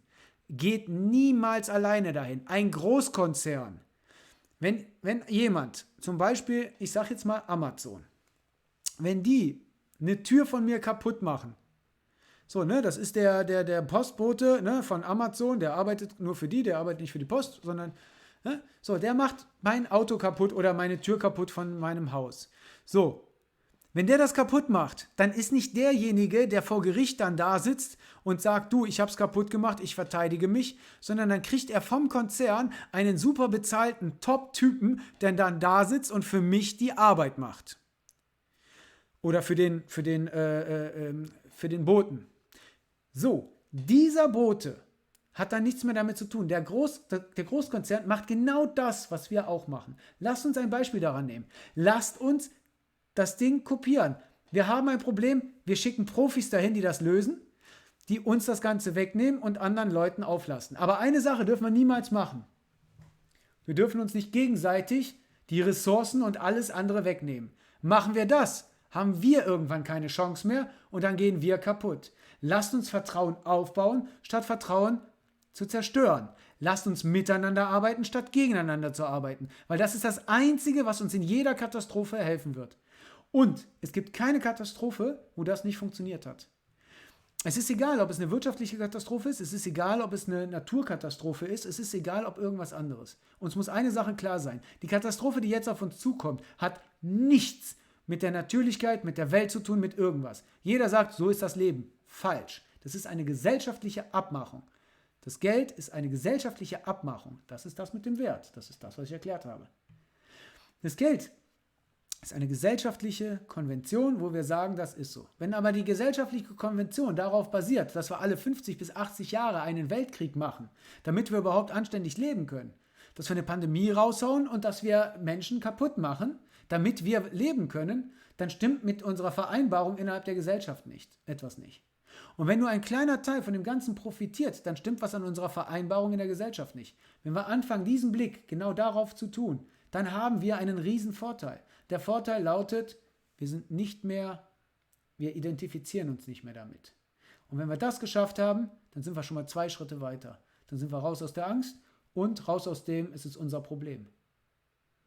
Es ist nämlich nicht mehr unser Problem. Es ist unser Problem, wenn wir anfangen, kaufsüchtig zu werden. Das ist unser Problem. Es ist unser Problem, wenn wir anfangen, Leute zu bescheißen und deswegen fallen wir in irgendein Loch rein. Es ist aber nicht mehr unser Problem, wenn es ein gesellschaftliches, komplettes Problem ist, wo die Preise so nach oben schießen, dass man nichts mehr machen kann. Ab da fangen wir an, es ist nicht mehr unser Problem. Wir sollen nicht das System ausnutzen, aber wir müssen uns distanzieren davon. So, also, bis dahin haben wir das alles erklärt. Jetzt seid ihr dran. Jetzt dürft ihr Fragen stellen. Jetzt könnt ihr Ideen raushauen. Ne? Gabriela und ich stehen euch zur Verfügung. Ne? Kannst gerne nicken, wenn das so ist. Super. So, wir stehen euch gerne zur Verfügung, wenn ihr Fragen habt, wenn ihr Ideen habt. Wenn ihr sonst was habt, wir nehmen das Ganze auch auf momentan. Das heißt, haut die Sachen raus. Bitte sagt keine Namen, weil, außer ihr wollt natürlich, dass die Namen gesagt werden, sagt bitte keine Namen oder ganz konkrete Sachen, außer ihr wollt es unbedingt. Ihr seid dran, bitte sehr. Gibt es irgendwas im Chat, was geschrieben wurde, was für uns von Belang ist? Herr Moderator. Nein, wurde es nicht. Wir haben nur ein paar technische Probleme beschrieben. Okay, Ansonsten alles gut. okay, super. Im Raum für das Thema, was vorhin angesprochen wurde, verfrüht. Das wäre vielleicht ja dann nochmal ganz gut, da nochmal genauer drauf einzugehen. Welches Thema? Von dem, dessen Name nicht genannt werden soll. Essen ist im Überfluss da, aber trotzdem gibt es große Probleme. Okay, also, lies mal bitte vor. Er hat irgendwas geschrieben. Kannst du bitte nochmal vorlesen, was er geschrieben hat? Ich habe Raum und gebe ihnen. Ich habe Lebensmittel, werfe sogar jede Menge weg, die ich kostenlos abgebe. Ich habe Gegenstände und Kleidung, die ich ebenfalls abgeben will, aber zu wenig Abnehmer. Ich habe von allem zu viel, nur eben kein weiteres Geld für Nebenkosten und eben keine Menschen, die bei mir sind. Sorgen mache ich mir null. Dennoch werde ich gehen, denn so macht es keinen Sinn. Ja. Okay, wir nehmen das jetzt mal als Idee, damit wir darauf aufbauend ein Konzept oder eine Idee erstmal rausbringen. Was können wir da konkret machen? Wie gehen wir da als nächstes vor? Dass wir ganz konkret werden und nicht mehr so allgemein. So, wir haben jetzt einen Ort, der gut besucht ist, einen Ort, der immer wieder besucht ist. Jetzt haben wir also auch Leute, die daran interessiert sind, dass dieser Ort bleibt. Jetzt haben wir jemanden, der, so wie es aussieht, überschuldet ist. Aber er hat genug Sachen, die uns unterstützen, dass wir das, dass wir etwas haben, auch in schlechten Zeiten. Würden wir das jetzt verlieren, würde die Gruppe an Wert verlieren. Und das will keiner. Wenn wir diesem Menschen das Geld geben, dann wird er Sachen bezahlen, aber dadurch wird er die Wohnung wahrscheinlich nicht halten können oder das Haus. Was können wir also machen? Wir können Folgendes machen. Einer, der total überschuldet ist, sollte alles, was er hat, weggeben. Das ist ganz wichtig, aber es muss im Vertrauen sein. Und da brauchen wir wirklich zu 100% Vertrauen, nicht, dass das einer ausnutzt. Das ist ganz wichtig. Bitte, bei sowas wirklich muss aus tiefstem Herzen kommen. Das, was er hat, weggeben, weil wenn man was besitzt, können die anderen das wegnehmen. Ist man überschuldet und man hat nichts mehr, kann man einem auch nichts mehr wegnehmen. Das heißt, man kann sagen, okay, ich zahle die Schulden so weit ab wie möglich, der Rest gehört mir nicht. Gehört einem der Rest nicht, können andere dafür sorgen. Das heißt, wenn es für die Gruppe so viel wert ist, dass es diesen Ort behalten möchte, dann sollte die Gruppe zusammenstehen und gucken, wie kann ich das behalten. Entweder indem wir für die Miete zahlen oder indem sie sagen, okay, wir brauchen die Einzelteile oder wir brauchen irgendwas anderes. Man kann das in eine Stiftung oder in einen Verein rüber machen. Jetzt kommt darauf an, wie schnell das gehen muss. Wird es jetzt vielleicht doch nicht funktionieren? Darum geht es nicht. Es geht hier allgemein darum, ganz konkrete Konzepte vorzustellen. Das heißt, alles, was man hat, abstoßen. Dieses Abstoßen kann keiner mehr dran. Das heißt, wir können den Platz sichern, wir können die Wohnung sichern, wir können das Essen sichern, aber die Person hat dann nichts und ist absolut Überpleite. Dieses Überpleite, super. Man kann die Hand heben und sagen, du, ich möchte, aber ich kann nicht.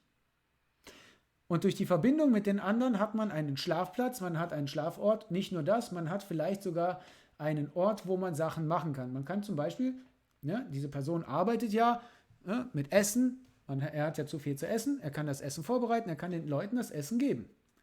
Aber er besitzt es nicht mehr, er verwaltet es nur noch. Verwalten ist was ganz anderes als besitzen. So, er hat Klamotten. Wenn jemand Klamotten braucht, hat er Klamotten. Ansonsten hat er für sich Klamotten. Super, ihr habt also einen Lagerort, ihr habt einen Ort, wo ihr feiern könnt, ihr habt einen Ort, wo ihr essen könnt und wenn ihr mal ein Problem habt, weil ihr kein Dach über dem Kopf habt, habt ihr sogar was zum Schlafen, müsst ihr euch halt einigen. So, was passiert? Und auf einmal safen wir Sachen für die Allgemeinheit. So, auf einmal ist nicht der eine dafür zuständig, sondern die Gruppe. Auf einmal kümmert sich nicht einer darum, sondern viele. Und auf einmal können wir die Probleme, die die eine Person hat, verteilen auf viele. Das heißt, jede Person hat Vorteile, jede Person hat Stärken. Und wenn jetzt Geld zum Beispiel keine Stärke ist von dieser Person, kein Problem. Dann übernehmen andere das, deren Stärke Geld zum Beispiel ist. Und zwar nicht nur als Berater, Schuldenberater oder ähnliches, sondern ganz konkret als Unterstützer für bestimmte Sachen. Und durch diese Unterstützung und durch diese Idee entlasten wir die eine Person. Und auf einmal ist nicht nur einer dafür zuständig, sondern viele. Viele haben davon profitiert, viele können auch jetzt mit zusammenarbeiten, dass man das behält. Ist das jetzt nicht so wichtig oder hat man eine andere Idee? Super, dann haut diese Idee raus. Eure Gruppe ist ja dafür da, dass sie euch unterstützt. Hauptsache ist, dass ihr nicht viel habt, weil wenn ihr nicht viel habt, kann man euch nicht viel nehmen. Das ist die Idee. Hört sich erstmal einfach oder böse an, ist aber absolut nicht böse gemeint. Es ist absolut im Anständigen gemeint. Es geht hier um Menschlichkeit. Es kann nicht sein, dass BlackRock zum Beispiel alles besitzt und wir gar nichts. Wenn wir das aber umdrehen, das Prinzip, dass wir auf einmal zum Großkonzern werden, und das können wir nur machen, wenn wir zusammenarbeiten, haben wir Vorteile. Diese Vorteile ist das, was wir nutzen, damit wir unserer Gesellschaft weiterhin helfen. Und genau darum geht es. Das heißt, ganz konkret, wollt ihr da, wo du bist, diese Wohnung behalten? Macht einen Aufruf, dass wir dafür sorgen, dass ihr das Haus behaltet. Und du kannst weiterhin als Verwalter in Anführungszeichen da drin sein. Das heißt, du schläfst da drin, du machst da drin, machst, tust. Deine Tür ist offen. Super. Dann habt ihr einen Treffpunkt und ihr habt jemanden, zu dem ihr könnt. So. Habt ihr eine andere Idee, dass ihr zum Beispiel ein Haus kauft und dass ihr da einen Verwalter braucht? Das heißt, ein Haus kostet meistens etwas weniger, weil man dafür nicht die ganze Miete zahlen muss. Super. Dann kauft ein Haus und setzt den Herrn als Verwalter ein, sodass er dort das verwalten kann. Somit hat er ein Dach über dem Kopf, ihr habt viel Platz und gleichzeitig habt ihr jemanden, der genau dieses Haus unterstützt. Das sind ein paar kleine Ideen, die man machen kann. Aber dafür braucht ihr eine Gesellschaft, die zusammenhält. Dafür braucht ihr Vertrauen. Dafür braucht ihr ein Miteinander. Und genau das ist es, was uns oft fehlt, um den Sprung zu machen. Ich kenne eine Dame, die hat es gemacht. Von der erzähle ich aber gleich. Denn ich möchte zuerst hören, was die Leute noch weiterhin zu sagen haben. Hat noch jemand weitere Fragen oder Anmerkungen oder Ideen? Wie gesagt, ihr könnt das auch gerne schreiben. Wir werden dann Antworten oder weitere Ideen dazu geben. Weil uns geht es darum, auch mal Alternativen zu zeigen, die es halt nicht so oft gedacht werden. Aber natürlich können wir jetzt nicht irgendwie sagen, okay, man macht Hokuspokus und auf einmal ist Geld da. Das geht nicht, auch nicht bei uns. Also es geht schon, aber ist unwahrscheinlich. So. Nein, es gab nur noch einen herzlichen Dank für diese wichtige Veranstaltung. Ich verabschiede mich und wünsche einen schönen Abend. Super. So Inspirationen, Ideen oder so gab es bisher keine. Ich denke, das ist auch ein Thema, was für manche ja noch nicht da ist. Manche kriegen das vielleicht über Bekannten- und Freundeskreis mit, dass hier und da die Not größer wird. Und wieder andere sind davon wahrscheinlich auch dann schon betroffen. Aber viele Ideen gab es noch nicht. Aber hier ist noch eine Wortmeldung. Bitte sehr. Ja, ich schon wieder. Kann passieren. Ja, die Frage ist doch, weil alle so schweigen, ja, sag ich mal. Jetzt kommt ja noch ein Schreiben rein. Aber die meisten schweigen. Die Frage würde ich jetzt mal in den Raum stellen, in den Chat, dass mal jeder schreibt, ob da etwas für ihn dabei war, was ihm weitergeholfen hat bislang. Entweder an deinen Erläuterungen, Karl, oder aber auch an dem, was ich so von mir gegeben habe. Weil wenn wir an den Leuten jetzt vorbeigearbeitet haben, wäre das sehr schade. Ja, super. Und eine Sache kam gerade rein, hast du gesagt. Kannst du es bitte vorlesen, lieber Moderator? Ja, Kerl, ich hoffe wirklich, dass die Zeit bzw. die Leute endlich reif sind für deine Idee. Ich bin bereits meine Firma, mein Einkommen und meine Wohnung und schlussendlich auch mal mein Kind los. Und die Reaktionen waren nicht gerade hilfreich, auch von Helfern nicht. Ich denke, dass die wenigsten sich in meine Situation hineindenken können und wollen. Ja, das ist ein richtiges Problem. Das ist ein Problem, was wir haben, weil die Menschen sind teilweise noch nicht so weit. Wir haben, und ich sage extra teilweise. Warum? Das Problem ist, viele Leute machen nur das, was sie gewohnt sind.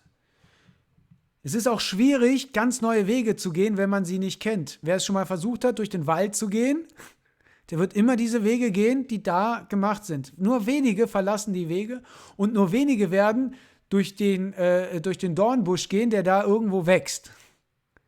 Warum? Ganz einfach. Das will man erstmal nicht. Dabei kann es vielleicht sein, dass es eine riesige Abkürzung ist oder dass es vielleicht danach viel, viel einfacher geht. Aber das machen viele nicht, weil sie Angst davor haben, diesen gewohnten Weg zu umgehen. Ja, es kann sein, dass du das hast, aber ich habe auch, und das habe ich bei Helfer gesehen, dass Leute genau von da abgeholt wurden und dass die überlebt haben. Ich habe eine Person, die im Wohnmobil gelebt hat, es ist kein Scherz, hatte eine Herz-OP, war mit dem Wohnmobil, hat neben mir geparkt gehabt und brauchte eine Wohnung. Nochmal, diese Person war super krank und dann in einem alten Wohnmobil zu leben, was auch noch feucht und ähnlich ist nicht gerade gesund und nicht förderlich für die Gesundheit eines Herzkranken. Jetzt kommt's aber. Was haben wir gemacht? Er ist zu mir gekommen, beziehungsweise wir haben gesprochen und ich habe erst da seine Not erkannt. Ich habe ihn direkt gepackt und wir sind zur Stadt gegangen und haben da versucht, eine Wohnung zu finden. Er hat es nie geschafft, alleine zu machen. Kein anderer hat sich ihn angenommen, weil alle dachten, der ist komisch. Ich habe es aber gemacht. Ich habe ihn mitgenommen, wir sind zur Stadt gegangen und ich habe mit den Leuten gesprochen. Ab irgendwann mal habe ich gesehen, dass die sich irgendwie nicht leiden konnten, habe ihn rausgebeten und habe mir die Frau geschnappt und habe ihr ganz klipp und klar gesagt, weil ich auch nichts zu verlieren habe, dieser Mann ist kurz vorm Sterben. Ihre Aufgabe ist es, den Menschen zu helfen. Ihre Aufgabe ist es, dass die Menschen ein anständiges Zuhause haben.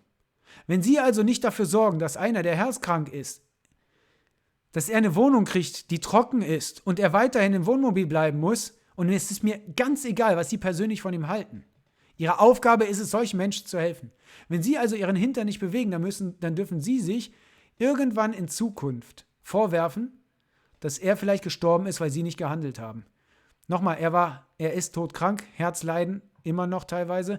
Als er seine Wohnung verloren hat, war der beinahe OP, er war tot. Er wurde wiederbelebt. Und diesem Menschen haben wir dann innerhalb von unter einer Woche eine Wohnung gegeben. Warum? Ganz einfach. Weil eine Person, die in dieser Klemme steckt, alleine nicht rauskommt. Wenn wir aber solchen Menschen nicht helfen, dann werden diese Menschen kaputt gehen. Es ist unsere Aufgabe, diese Menschen aufzuheben, abzuholen und denen ein neues Zuhause zu geben. Warum? Weil es unsere Leute sind. Es sind Menschen und die haben ein menschenwürdiges Leben, haben sie verdient. Ich weiß nicht, was bei dir passiert ist, die Person, die das geschrieben hat. Ich weiß nicht, was da passiert ist. Aber eine Sache kann ich sagen. Nicht jede Gruppe ist so weit und nicht jede Gruppe kann das ab. Einige Gruppen treffen sich nur, um ab und zu mal Kuchen zu essen und Hallo zu sagen. Das ist nicht die Idee von Helfer. Es ist der erste Anfang, das ist der erste Minischritt. Aber es ist nicht die Idee von Helfer. Die Idee von Helfer ist, dass wir eine Infrastruktur aufbauen, wo wir uns gegenseitig unterstützen können. Wenn es solche Leute gibt, dann bitte wir können versuchen, eine Gruppe aufzumachen. Versucht, auf euch aufmerksam zu machen. Versucht in irgendeiner Weise nach Hilfe zu rufen.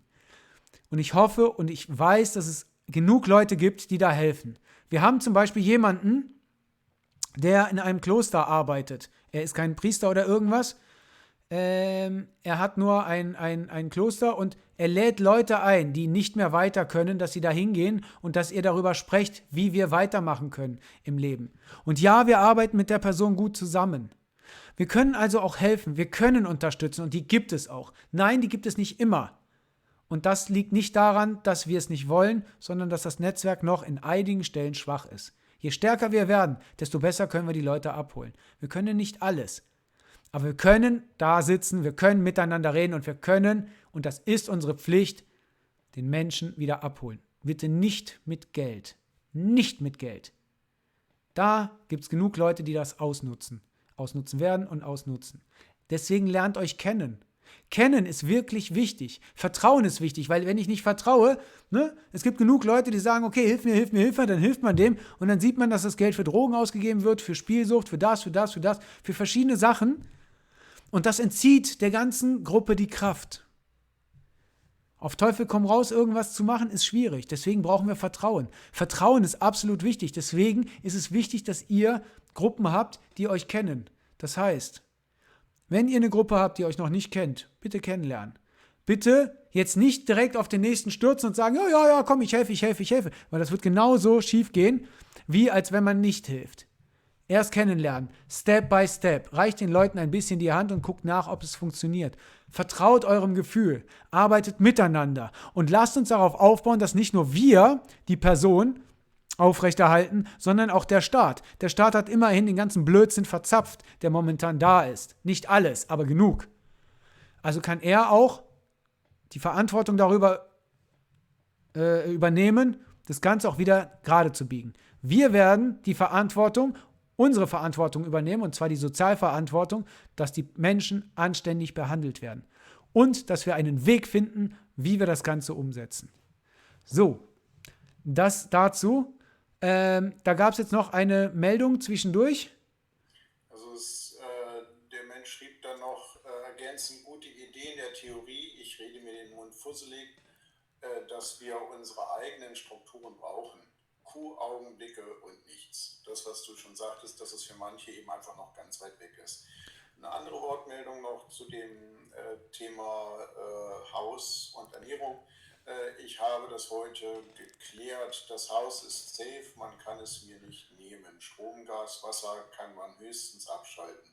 Nur habe ich keine Familie. Ich werde das Haus so lassen und Mieter sein, es aber an andere abgeben. Dass ich gehen werde, hat nur damit zu tun, dass keiner bei mir ist. Jemand anders schreibt, moin, ich beschäftige mich schon länger gedanklich damit, über ein paralleles System in eine Teilautarkie zu kommen. Dafür müsste es aber eine wirtschaftliche Vernetzung bei Helfer geben, mit oder ohne Geld. Das bedingt aber mehr als nur eine Telegram-Gruppe, habe aber auch noch keine Patentlösung. Ja, also, genau das ist diese Infrastruktur, die ich meine, die wir aufbauen sollen. Und genau das ist es, was viele nicht verstehen. Wir haben in unseren Gruppen, viel Gequatsche, wir haben viel Zoff, er hat mich blöd angeguckt, er hat da ein falsches Wort gemacht, er hat das. Nee, der kommt nicht in meine Gruppe rein, seine Nase gefällt mir nicht. Wenn ich nachfrage, was ist los? Nee, das und das gefällt mir nicht. Sag ich, kennst du die Person? Nee, kenne ich nicht. Ja, wenn du die Person nicht kennst, woher weißt du dann, was ist? Wir müssen aufhören auf dieses oberflächliche Getue und wir müssen anfangen, endlich miteinander anständig zu arbeiten. Es ist nicht, dass alle Gruppen schlecht sind. Definitiv nicht. Es gibt einige Gruppen, die funktionieren Hammer. Die haben sogar schon ganze Wohngemeinschaften gemacht, wo die miteinander und zusammen wohnen. So, es gibt aber auch andere Gemeinschaften, die weiter auseinander wohnen und trotzdem, wo es gut funktioniert und wo, wenn jemand seine Wohnung verliert, der auch was kriegt. Es gibt auch Leute, die mit anderen Leuten zum Beispiel zum Psychologen gehen und da Sachen klären und da helfen und unterstützen. Es gibt auch Leute, die Leute bei Ärzten helfen, unterstützen und machen. Es gibt nichts, was wir bei Helfern nicht mitbekommen haben. Autos wurden repariert, Leute wurden abgeholt und. Es wurden Menschenleben richtig gerettet. Das heißt, das Netzwerk, das funktioniert. Die Frage ist nicht ob, sondern wo, wann, wie, was brauchen wir? Und da müssen wir noch üben, da müssen wir noch lernen, da müssen wir noch weiter zusammenarbeiten. Und da dürfen wir nicht hingehen und sagen, du, der Kerl, der hat jetzt einen Bart, der gefällt mir nicht, der andere hat eine Brille, das passt mir nicht und so weiter. Wenn wir auf diesem Niveau hantieren, dann dürfen wir uns nicht wundern, wenn alles den Bach runtergeht. Wenn wir aber anfangen zu sagen, du, pass mal auf, das ist in Ordnung, lass uns darüber reden. Oder wenn ich mal Scheiße baue, du, der hat Scheiße gebaut, ja, das ist halt so, dann entschuldige ich mich und gut ist. Oder ich bitte um Entschuldigung. Vollkommen okay, das kann immer mal passieren. Man tritt zurück und sagt, okay. Aber was man nicht machen darf, ist, man darf nicht diesem Netzwerk oder den Menschen den Rücken kehren. Weil, wenn alle Leute weggehen, gerade die Guten, was passiert dann? Dann ist jedes Projekt zum Scheitern verurteilt. Dann ist das Netzwerk kaputt und wenn das Netzwerk kaputt ist, dann können wir keinem mehr helfen. Wenn wir also nicht wollen, dass das Ganze zusammenbricht, dann müssen wir anfangen zusammenzuhalten. Und das bedeutet auch, wir arbeiten mit Bauern zusammen. Das bedeutet auch, wir arbeiten mit Leuten zusammen, die da sind. Und das bedeutet aber auch, dass wir die Menschen nicht vereinsamen lassen. Es sind so viele Ebenen, auf die wir anderen Menschen helfen können. 2 Sachen müssen gemacht werden. Die eine Sache ist, es muss gesagt werden, was man braucht. Und die andere Sache ist, es muss auch angenommen werden, wenn jemand was gibt. Na gut, es gibt noch eine dritte Sache, man muss es tun. So, man muss es tun. Es gibt eine Dame, die mir mal so schön gesagt hat, die 3 schlimmsten Worte, die es auf dieser Erde gibt, ist was? Ich weiß das. Die 3 besten Worte, die es auf dieser Erde gibt, ist was? Ich tu das. Das ist der Unterschied. Etwas zu wissen reicht nicht, man muss es auch tun. Ich bin nicht ganz der Meinung, für mich sind die 3 wichtigsten Worte in diesem Leben, ich liebe dich, aber das ist ein anderes Ding. Die Idee ist trotzdem, wir müssen zusammenhalten und das Netzwerk aufbauen, damit wir die Leute auffangen können. Das nennt sich Netzwerk. Wenn wir hoch aufsteigen und fallen, dann hilft das Netzwerk, dass man nicht auf den Boden kommt. Da sagst du was ganz Wichtiges. Der Mensch mit dem Haus spricht noch ein wichtiges Thema an, ja, was möglicherweise auch viele bewegt. Auf der einen Seite viel zu helfen, auf der anderen Seite aber möglicherweise ja nicht sozusagen das zu bekommen vom Leben, sage ich mal, was jetzt gerade nötig wäre. Zitat, wegnehmen kann man mir nichts. Die Schulden werden nur wachsen. Wenn ich erne, wird wieder was da sein oder ich bin annähernd auf Null. Zurzeit in Anführungszeichen, rette ich 2 Menschen akut, die gar kein Essen hätten und helfe vielen weniger auszugeben. Das heißt, oftmals ist es, glaube ich, auch so, dass ja, wir letztlich alle auch so ein Stück, Erbe, nicht Erne, ja, okay. Ich glaube, momentan ist es auch so, dass viele ein Stück so hilflose Helfer sind. Also wir tun, was uns möglich ist und dann scheint an der einen oder anderen Ecke ein Bedarf zu bestehen, wo dann aber das Leben leider nicht sagt, ja komm, hier fülle ich auf, weil du machst so toll viel. Und da haben wir, glaube ich, auch ja, Durststrecken und Erfahrungen zu sammeln. Und dazu eine Wortmeldung, ne? Dann dazu. Ja, ich schon wieder. Ja, aber es ist halt so. Die Erwartungshaltung, die wir haben, dass wir etwas bekommen, ohne es zu äußern, also die kann ich in der Kirche lassen und mit dem lieben Gott besprechen, aber dann ist die Frage, ob das was hilft. Ja? Also Fakt ist, dieser Mann, der jetzt schon ein paar Statements abgegeben hat, ist ja wohl ein wichtiges Mitglied der Gesellschaft, ja, so wie ich das lese. Wenn ich anderen von dem gebe, was ich habe, bin ich doch auch auf dieser Ebene sehr wertvoll. Wenn ich aber im Gegenzug erwarte, etwas zu bekommen, dann stellt mir das Leben ein Bein. Eigentlich ich selber, ja. Erwartungshaltungen werden immer enttäuscht. Wenn wir das trennen, ja, mit diesem und mit diesem Täuschen, dann bleibt das übrig, dass ich mich habe täuschen lassen. Ich muss mich auch lösen, lernen, von dieser Erwartungshaltung etwas zu bekommen, weil ich etwas gebe. Wir wissen alle, wenn Geben und Nehmen nicht mehr in der Balance ist, in der Waagschale ist, dann kann es passieren, dass ich so viel gebe und nichts bekomme und es mir dadurch schlecht geht. Wenn ich dann aber an dieser Gesellschaft, an den Menschen beginne zu zweifeln, dann werde ich verzweifelt. Ja? Die Sache ist immer, dass Geben und Nehmen in der Balance sein sollte. Das heißt, ich gebe jemandem etwas zum Essen. Er schreibt, ich rette gerade 2 Menschen. Die Frage ist, was können die mir geben? Weil auch die Personen muss ich dahin begleiten, dass sie in eine Waagschale wiederkommen von Geben und Nehmen. Weil wenn ich denen nur gebe, dann schlägt das bei denen auch falsch rum aus. Das heißt, also mal simpel gesagt, ich gebe dir Essen und du schenkst mir etwas von deiner Zeit und trinkst jetzt einen Kaffee bei mir.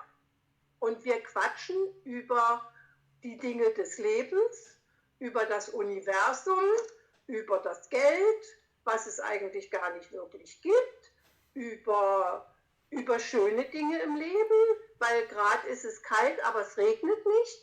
Also ein paar Dinge mal herholen, sich rumdrehen auf der eigenen Achse und sagen, ich gucke mal in die ganz andere Richtung. Was ist denn noch gut an all dem? Und die Menschen, denen ich etwas gebe, die können mir auch was geben. Und wenn es nur die eine halbe Stunde mit einer Tasse Kaffee ist, wo ich sagen kann, mir geht's scheiße. So viel dazu. Andreas, bitte. Also finde ich ja sehr, sehr wertvolle Idee, das auch zu kommunizieren, ja, also auch mitzuteilen, was ich suche.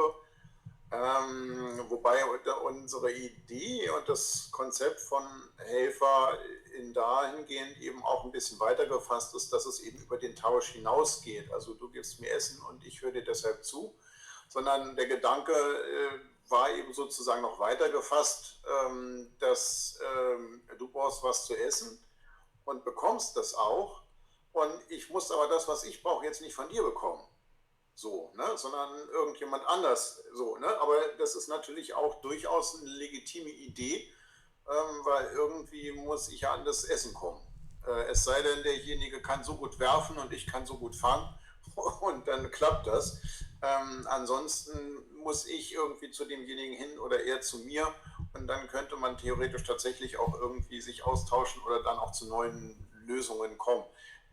Da ist sicherlich, gibt es im kreativen Bereich sicherlich noch viele, viele Möglichkeiten, die wir nutzen können, ne, über den Dialog und Austausch. Du wolltest auch noch was sagen, Kerl? Ja, danke, dass ich auch noch was sagen darf. Das ist sehr nett von dir. Nein, aber nein. Ja, ich glaube, in dem Fall ging es auch nicht um Austausch, sondern einfach nur um ein normales menschliches Miteinander. Zumindest gehe ich ein bisschen davon aus, weil ne, jeder Mensch gibt immer etwas, man kann nicht geben. So, es kann positiv sein, es kann negativ sein, aber man gibt immer irgendwas. So, und wenn es nur die Anwesenheit ist und die Freude oder eben der Gram darüber. Wenn es jetzt keine weiteren Sachen gibt dafür, würde ich gerne zum Ende kommen. Wir können weiterhin gleich quatschen, aber wir hören dann auf mit der Aufnahme. Gibt es jetzt noch irgendwelche Sachen, die noch jetzt besprochen werden in der Aufnahme? Nein, bisher nicht. Gut. Dann komme ich jetzt zum Schluss. Ich habe eine Frau kennengelernt, die hat das mal sehr schön gesagt. Die hat gesagt, wenn ich in 2 Welten gleichzeitig bin, dann werde ich keine von den beiden Welten anständig und gerecht werden, weil ich nicht Zeit habe, in der einen zu helfen und in der anderen zu helfen. Diese Frau hat einen Sprung gewagt, bitte im übertragenen Sinne, und hat gesagt, pass mal auf, ich mache mal einen kleinen Test, ich versuche mal wirklich Helfer zu leben. Und hat so ziemlich alles aufgegeben, was sie hatte, und lebt jetzt auf Helferbasis fast nur. Diese Frau hat sich das gut überlegt, sie hat auch geguckt, wie kann man das machen, hat geguckt, ob es geht oder nicht. Bitte jetzt nicht bei jedem, ja, fangt an, auf einmal alle Helfer zu leben und dann viel Spaß. Das geht nicht. Nein, man muss schon gucken, wie das geht. Aber sie hat es gemacht. Und durch diesen Freiflug hat sie Folgendes mitbekommen. Man fühlt sich auf einmal wirklich frei. Man ist auf einmal ganz woanders. Die Geldsorgen interessieren einen nicht. Die Hilfe, die gibt man, weil man möchte, nicht weil man muss. Es ist auf einmal ein Miteinander, eine Gesellschaft, die auf einmal den Wert, den Fokus auf was ganz anderes hat. Und wie Gabriela das gesagt hat, ja, da wo unsere Aufmerksamkeit hingeht, da wird es auch hingehen, dass da die Energie fließt und das werden wir irgendwann mal ernten. Das hat aber nichts damit zu tun, dass wir jetzt hingehen und sagen, okay, ich muss jetzt auf Teufel komm raus irgendwas machen. Nein, das ist von alleine gekommen. Dieser Person geht es jetzt relativ gut, zumindest soweit ich das weiß. Und sie kann davon leben. Es können einzelne Menschen davon leben. Aber nein, wir können nicht alle davon leben. Noch nicht. Es liegt in eurer Verantwortung und in meiner auch, dass wir was hinkriegen, was anders ist. Dafür müssen wir den Fokus wegmachen auf die Überschuldung. Dann müssen wir den Fokus wegmachen auf, wir achten auf jeden Cent, den wir machen. Wir müssen den Fokus darauf legen, was sind wir Menschen wert und wo möchten wir Menschen sein. Wir werden noch viel größer in größeren Trouble kommen. Das sage ich nicht aus Angst, das sage ich einfach nur aus reiner Berechnung. Der Staat wird uns irgendwann eine Lösung bieten, wenn das Auer groß genug ist. Das Auer wird aber höchstwahrscheinlich so sein und die Lösung wird so sein, dass diese Leute noch weiterhin uns kontrollieren und knebeln können. Wir schlagen kein Angebot aus, weil wenn wir überleben wollen, müssen wir alles annehmen. Aber wenn wir was anderes aufbauen, haben wir ein zweites Standbein. Und das zweite Standbein kann uns helfen, dass wir trotzdem frei sind. Je mehr wir sind, desto mehr können wir verändern. Je weniger wir sind, desto weniger können wir verändern. Ihr könnt versuchen, euch alleine durchzuschlagen. Viel Spaß. Volker Pispers hat mal so schön gesagt, jeder kann reich werden. Jeder kann reich werden. Aber eben nicht alle. Das muss einem klar sein.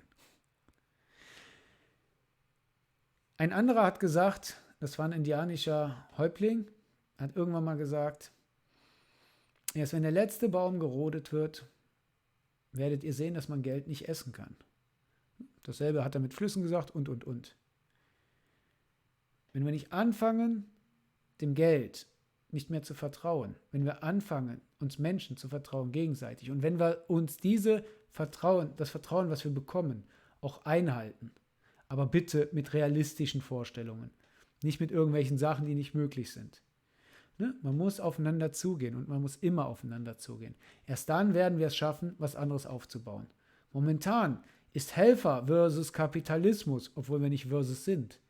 Ist Helfer versus Kapitalismus keine Frage, von welches System ist besser. Es ist eine Frage, was für eine Infrastruktur existiert. Während Helfer sie gerade am Aufbauen ist, teilweise immer wieder ein bisschen abbricht, ist das andere System ein System, was funktioniert, aber komplett marode ist. Wenn wir es schaffen, eine alternative Infrastruktur aufzubauen, dann sind wir in der Lage, die Leute komplett aufzufangen. Aber dafür brauchen wir eine Infrastruktur. Und die ist nicht nur deutschlandweit, die ist weltweit. Ich werde, das habe ich irgendwann mal versprochen, auf der Bühne, ich werde so lange mit euch und für euch kämpfen bzw. arbeiten, bis wir geschafft haben, frei zu sein oder bis ich umkippe. Das erneuere ich hiermit, das werde ich tun. Ich werde so lange mit und für euch da sein, solange ich kann oder bis das System umkippt. Helft mir, euch zu helfen, helft euch zu helfen und ich helfe euch und mir zu helfen. Lasst uns zusammen alle arbeiten. Denn ihr wisst ja, was ich immer sage. Frieden schaffen wir nur, wenn wir alle zusammenhalten. Also lasst uns alle zusammenhalten und Frieden schaffen und lasst es uns in Liebe tun. In diesem Sinne, ich wünsche euch alles Gute, viel Spaß noch. Jetzt seht ihr das Outro und die Leute, die hier sind, da werden wir noch miteinander reden. Vielen Dank fürs Zuschauen. Wir sehen uns und wir werden vielleicht noch 1-2 Mal das Thema Geld aufnehmen, weil das absolut wichtig ist und weil viele Leute noch weitere Fragen haben. Wir stellen uns genau diesen Fragen und wir stellen uns genau den Problemen. Vielen Dank, wünsche euch noch einen schönen Abend. Alles Gute, ciao.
Zusammen hier, helfen einander gern. Jeder kennt jeden, bei 100 Leuten ist das nicht schwer. So vertraut man sich, baut etwas miteinander auf und geht respektvoll miteinander um, ganz genau. Wir wachsen täglich, denn jeder sehnt sich. Wir wachsen täglich, denn jeder sehnt sich. Wir wachsen täglich, denn jeder sehnt sich. Doch nach Liebe und Licht. Füreinander da, füreinander da. Wenn du jemanden brauchst, weil es alleine nicht geht, du kannst dir vertrauen, weil wir uns hier verstehen. Wir sind füreinander da, füreinander da. Wenn du jemanden brauchst, weil es alleine nicht geht, du kannst dir vertrauen, weil wir uns hier verstehen. Wir sind füreinander da, füreinander da. HEL